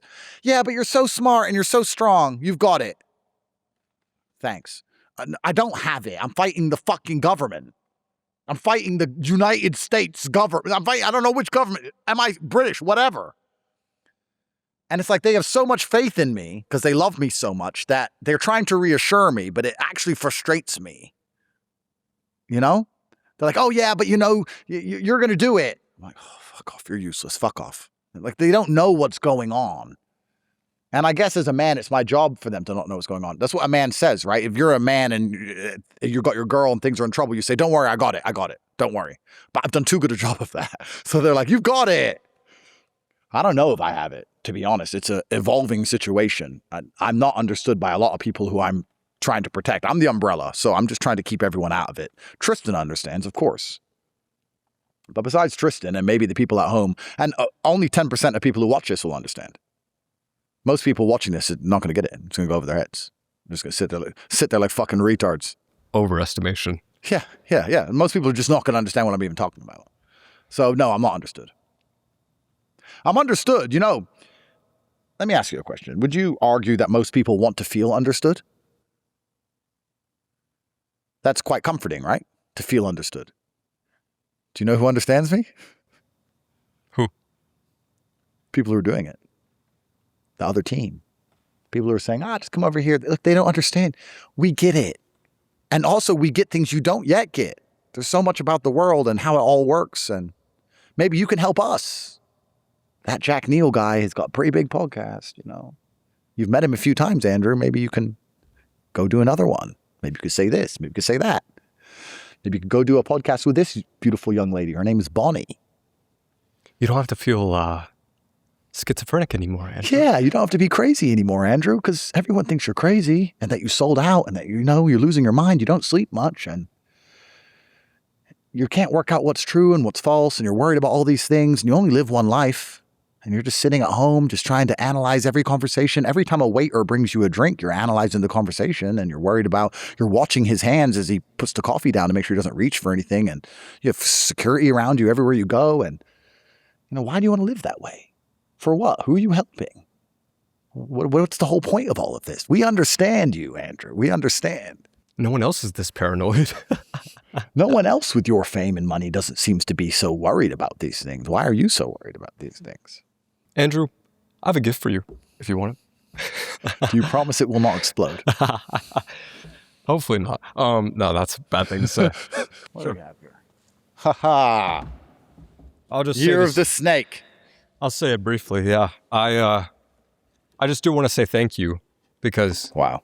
These are amazing. You and Candace both took a chance on me when I started this podcast. And you might not know this. I think it's probably the fastest growing podcast ever. Wow. Besides, maybe Fresh and Fit's pretty close. Yeah. There's this channel called Diary of a CEO, but I think it's the fastest. And yeah, everyone always asks me about you. Well, I mean, Fresh and Fit, obviously, I know Fresh and Fit very well, but Diary of a CEO are not independent thinkers. They're told what to say and who to have. And so when it comes to Matrix free or Matrix resistant, if any of us are free, then you are the fastest. So congratulations, sir. These are amazing cigars as well. Thank you very much. This is, you've made my day. I'm going to enjoy You can have one in here if you'd like. Nah, I'm okay. Not now. But thank you very, very much. Of course. Yeah. Yeah, amazing. Thanks. I know Tristan smokes cigarettes mostly. Yeah, but... he's got used to the habit in jail. You know Alex Ramosi, Tony Robbins, they did a podcast together recently. They were talking about this idea of when a man walks on the moon, he comes back home and like he often becomes an addict. He becomes suicidal. Many of these people like spiral, like many of the astronauts that went to the moon. Because they're chasing another high? It's just like I've been to the top, you know? So now what? Yeah. I guess after becoming the most Googled man on the planet multiple times, making hundreds of millions of dollars, every year and conquering most of what can be conquered. What is the thing that keeps you from killing yourself? It's a good question. And I don't feel like my life is boring in any regard. I don't feel like I've peaked and I'm now living this bored, mundane life. I think boredom is what's so dangerous and destructive. If you sit at home and think, I'm never going to feel that high again. In fact, my problem is very much the opposite. My problem is that I feel too high all of the time. I have anxiety all of the time. I quit drinking 4 years ago, and everyone thinks I quit drinking because of Islam, but they don't understand that I quit drinking because you drink when you want action. And my life has so much action in the negative that I don't want action in the positive. For example, me coming into this podcast studio was nerve-wracking. Me getting out of the car and making it into a building with nothing bad happening to me, I feel adrenaline. I lost my fight because I had so much adrenaline. I had like an adrenaline dump after the second round. I said to my coach, I feel weird. I have like some adrenaline dump. I don't know. I wanted to fight too much. It was the weirdest thing in the world. After the second round, I stopped punching. I just stopped punching. It was like fucking odd. I have so much adrenaline, so much anxiety that I can't think of a more blissful feeling than boredom. I would love to be bored. I would love to have gone to the moon and come back and be like, oh, life's boring now. I would love that. My dream day is a day where I just sit and nothing goes wrong and nothing happens and no one messages me and no one says anything to me and I'm just left bored. I really hope that day comes because I'm at the point where I can't go to a restaurant without being nervous as the car pulls up. That's where I am. So I'm on the fucking moon in my head because I can't go anywhere. I can't go to a club without an international incident. I can't go into a restaurant without worrying about getting fucking shot. I can't check my emails without expecting a problem. I can't land in a country without expecting an arrest. I flew here expecting to be arrested. This is the first time I flew to America since Ron DeSantis started his bullshit.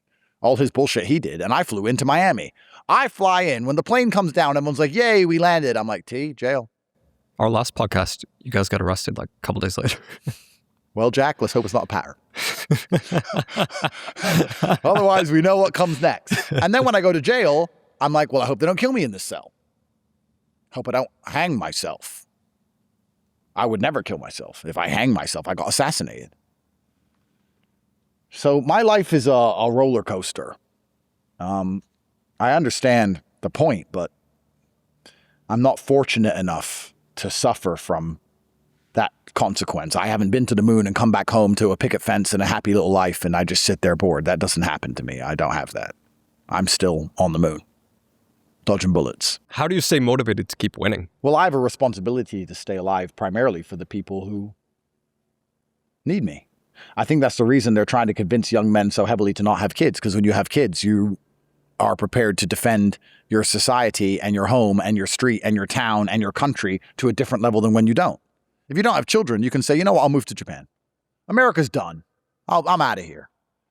But when you have kids, you're like, my kids are in school, my kids have friends, this is the house they grew up in, this is my ancestral land, and I want my children to raise their children in this house.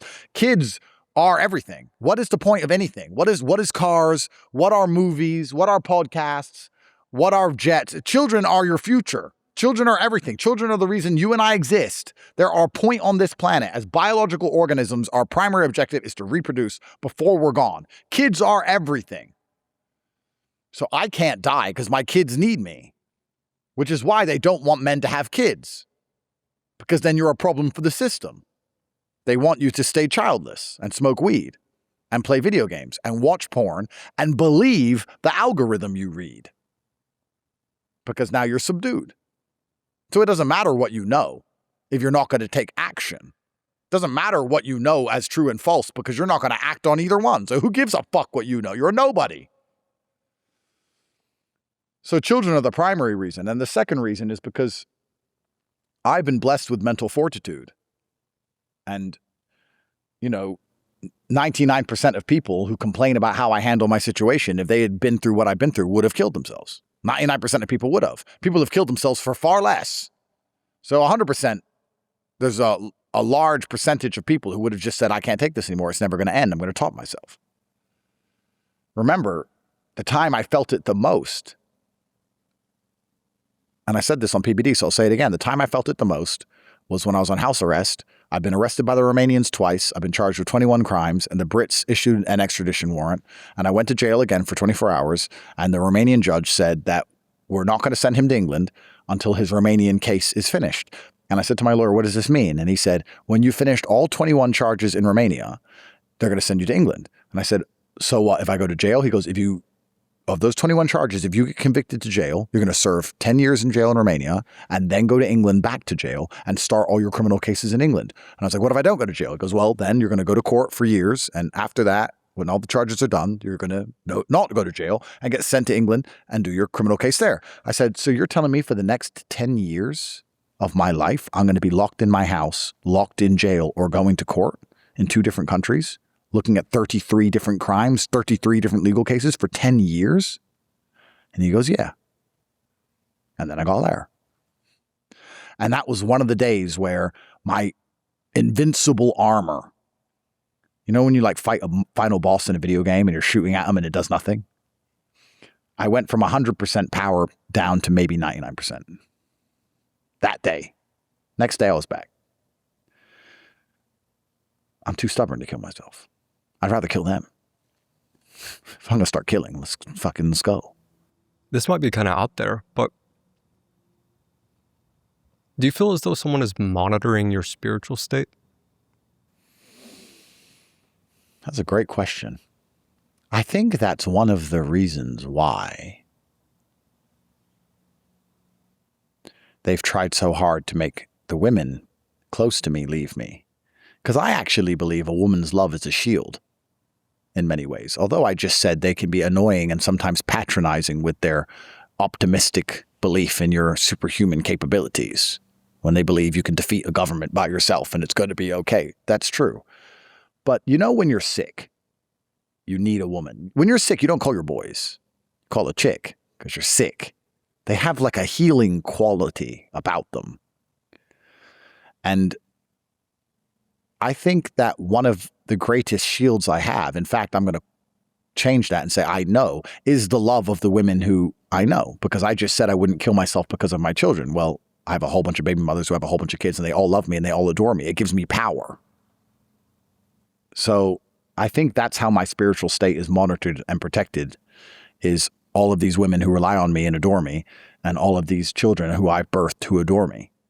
To my daughter, I'm the greatest thing on the fucking planet. I really am Superman to her, like actually. And if you experience that, you start to, maybe part of you believe it a little bit, and maybe it's enough. So I think that's what's monitoring my spiritual state more than anything else. And the other thing is Tristan and I's promise to each other that if anything happens to one of us, the world will burn. And that's why they're coming for both of us, which is fine, because then we go together. So between all of these elements, and between the mentality that I've adopted that it's not actually my job here on earth to be content or happy, as I've talked about many times before, a man's job is not to be happy. People say, how do you get happy as a man? And I say, you're not supposed to be happy. You're supposed to be useful and capable and get things done.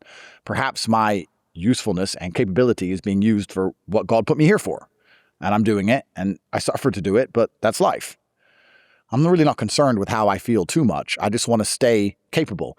I'm not concerned with the fact that I might be paranoid because I don't want to feel paranoid. I don't care about the feeling. I just don't want to lose my ability to be competent and decipher reality in real time. I don't want to lose my edge. I want to stay able to do what I know I can do. I don't want to lose my capability more than I'm worried about how I feel. If you were to say to me, Andrew, you're going to feel 100 times worse, but you're going to know 100 times more, I'd take it. Really? Oh, 100%. I'd take it. It's like, good. Are there some parts of it that you feel as though you still don't know? I can't know everything. I know enough, but I can't know everything. I'm sure there's a lot I don't know, but I probably know enough. I would say maybe 50% of my puzzle is missing, but I can see what the picture is. And it's not too hard to fill in the gaps. And maybe they haven't confirmed it to me, but enough other things have happened. But everything I've said here on this podcast, I know for a fact that nothing I've said in this podcast is in doubt. And I haven't said everything I know either. But I've gone too far to choose the ignorance is bliss path. I've gone way too far for that. I can't say, make me dumb and hide me from the truth and I'll feel happier. I've given up on the idea of happy long, long ago. Because if you're happy about something, you can be equally sad. I think I'm not sad and I'm not particularly happy. I without trying to sound juvenile or try to sound shallow or empty, I know this is going to sound crazy. By the time I've thought about all I need to think about, by the time I've avoided all the traps, by the time I've got done what I need to get done, I'm not happy or sad. I am busy. Like, are you happy or sad right now? You're doing a podcast. I'm busy. I'm busy. I don't know how else to explain it. I'm busy. How do you feel? I don't know. I'm busy. Me and my security, all our heads are on a fucking swivel, quickly in the car, next place. I'm busy. That's the only way I can explain it. So, spiritually, I think I feel needed. And I think as long as a man feels needed, he's going to find what he needs to provide. Men need to feel needed. We want to feel wanted. We want women to want us. We want people to look up to us. We want to feel respected. We want people to know that we're providing for them, and we want to feel like they appreciate it. And I'm lucky enough to have a big enough life where hundreds of people need me. And that's enough to keep me trying. For men who want to be at the top, number one, do you think it's actually worth it? And do you think it's possible to stare into the abyss without it staring back and just see the light? There are obviously benefits to mass financial capability, and the benefits come by proxy, which is taking care of other people, as I just described. A lot of people, I think, who make a lot of money don't really ever see the abyss because they sell out long before the abyss is presented to them. I could have avoided all these things and not said anything I've said and not know any of it if I took the money long ago. My stupid ass thought he knew better. To answer the part about is it worth it to get to the top, I don't think people have any choice as to where you end up in life. Where I said earlier, everyone has exactly what they want. Everyone actually truly has in life exactly what they deserve. And I like to believe that we're all starting at the same place. Whether you start rich or start poor, it doesn't matter. You're all individuals which are born on earth, and you all start running towards the top. And the faster you run, the stronger the air resistance becomes. Like a car. A car can only go so fast because the air resistance gets too strong. And depending on your power and your ability to handle stress and handle problems and decipher the truth and change your mentality to allow you to be capable and survive in a world full of conniving fucking liars and thieves.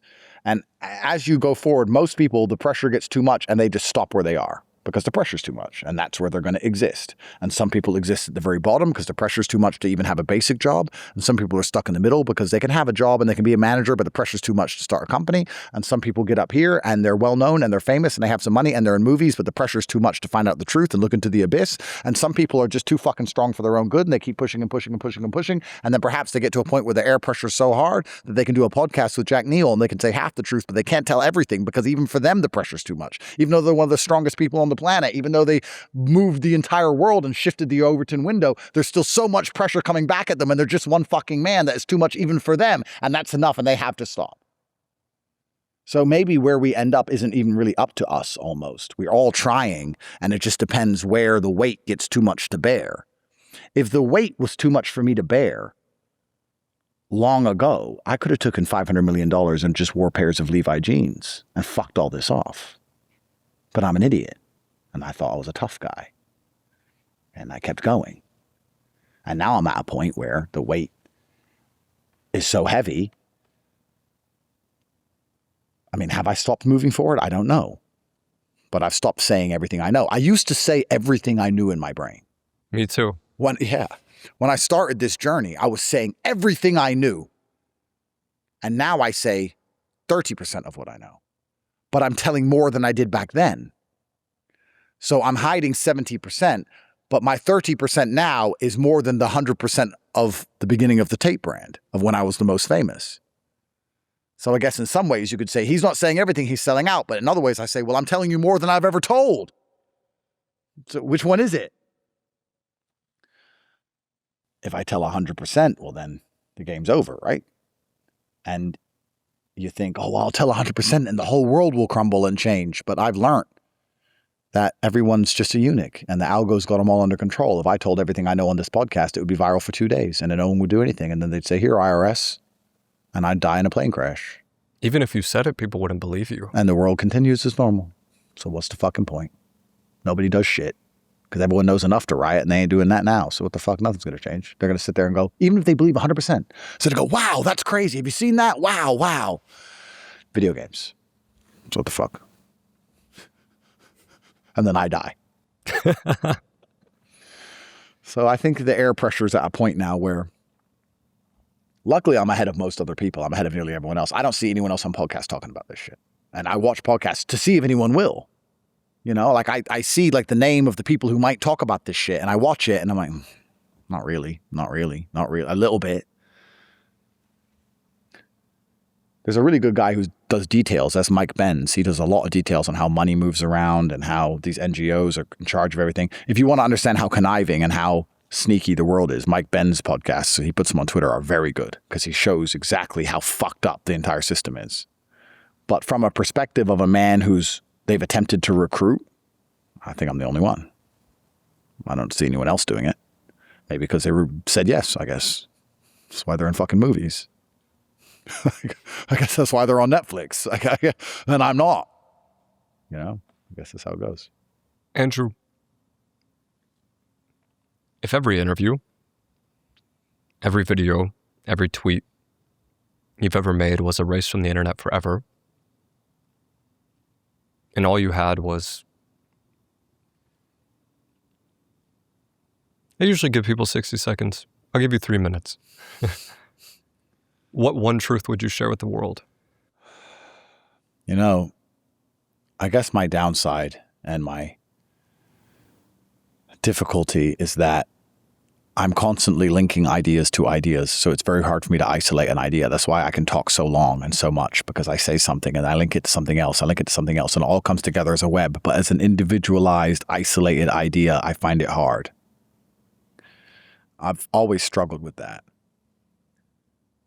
But truthfully, amongst all the shit I've seen and all the shit I know, I've only ever pushed one message, and it's the message that I've come to because I believe that since the dawn of time, every single generation has believed the world is ending. We can't pretend that we don't feel like the world is currently ending, because we do. But we can't believe that the people in World War II didn't feel like the world was ending.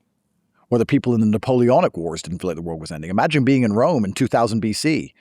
Imagine when the barbarians bust through the gates of Rome for the first time. The world is over. The world is ending. The world will never recover.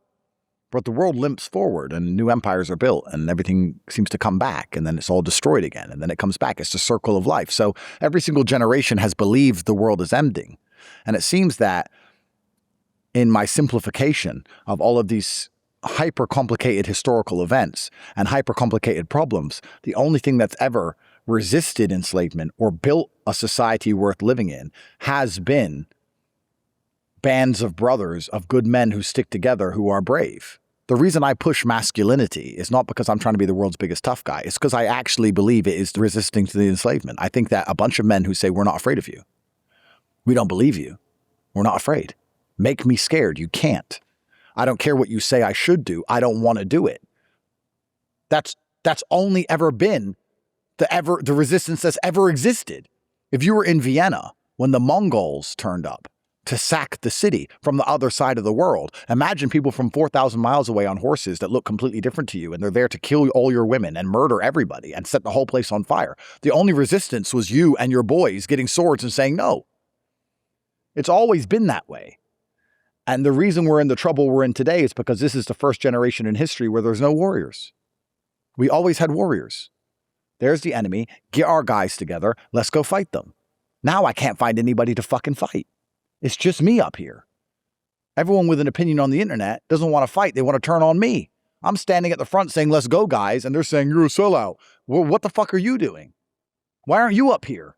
What are you telling the world? What help are you giving? Who are you waking up? How are you shifting the Overton window? What the fuck are you doing? Nothing. You're not risking a fucking thing. I'm risking it all. and you're turning on me. I can't find any fucking soldiers. I can find the odd guy here and there. Where's the fucking mass resistance?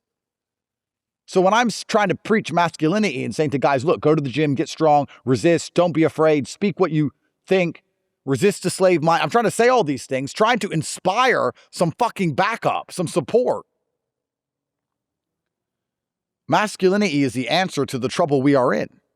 And if it's not, and I'm wrong, then please somebody else give me a theory, because I can't think of anything fucking else. And truthfully, by the time AI gets absolute complete control, unless we get some balls back and put some parameters in place, well, then it's over, isn't it? I don't think it's too hard to imagine in 100 years, most people walking around with a Neuralink and they're not allowed, they're not capable of thinking what I think. They're not capable of saying what I say. It's literally physically impossible. And for the ones that do, it's going to be detected by some faraway microphone, and they're going to be snatched up by a drone, and they're going to disappear. And we're not far from that world. And women can complain, and women can protest, and women can riot, but nobody gives a fuck. Because when women complain, it's called an inconvenience. And when men complain, it's called a revolution. Thank you, Morpheus. Well, everyone, this has been your guest, Andrew Tate. This is the Jack Neel Podcast. Appreciate you coming on, brother. Thanks, bro.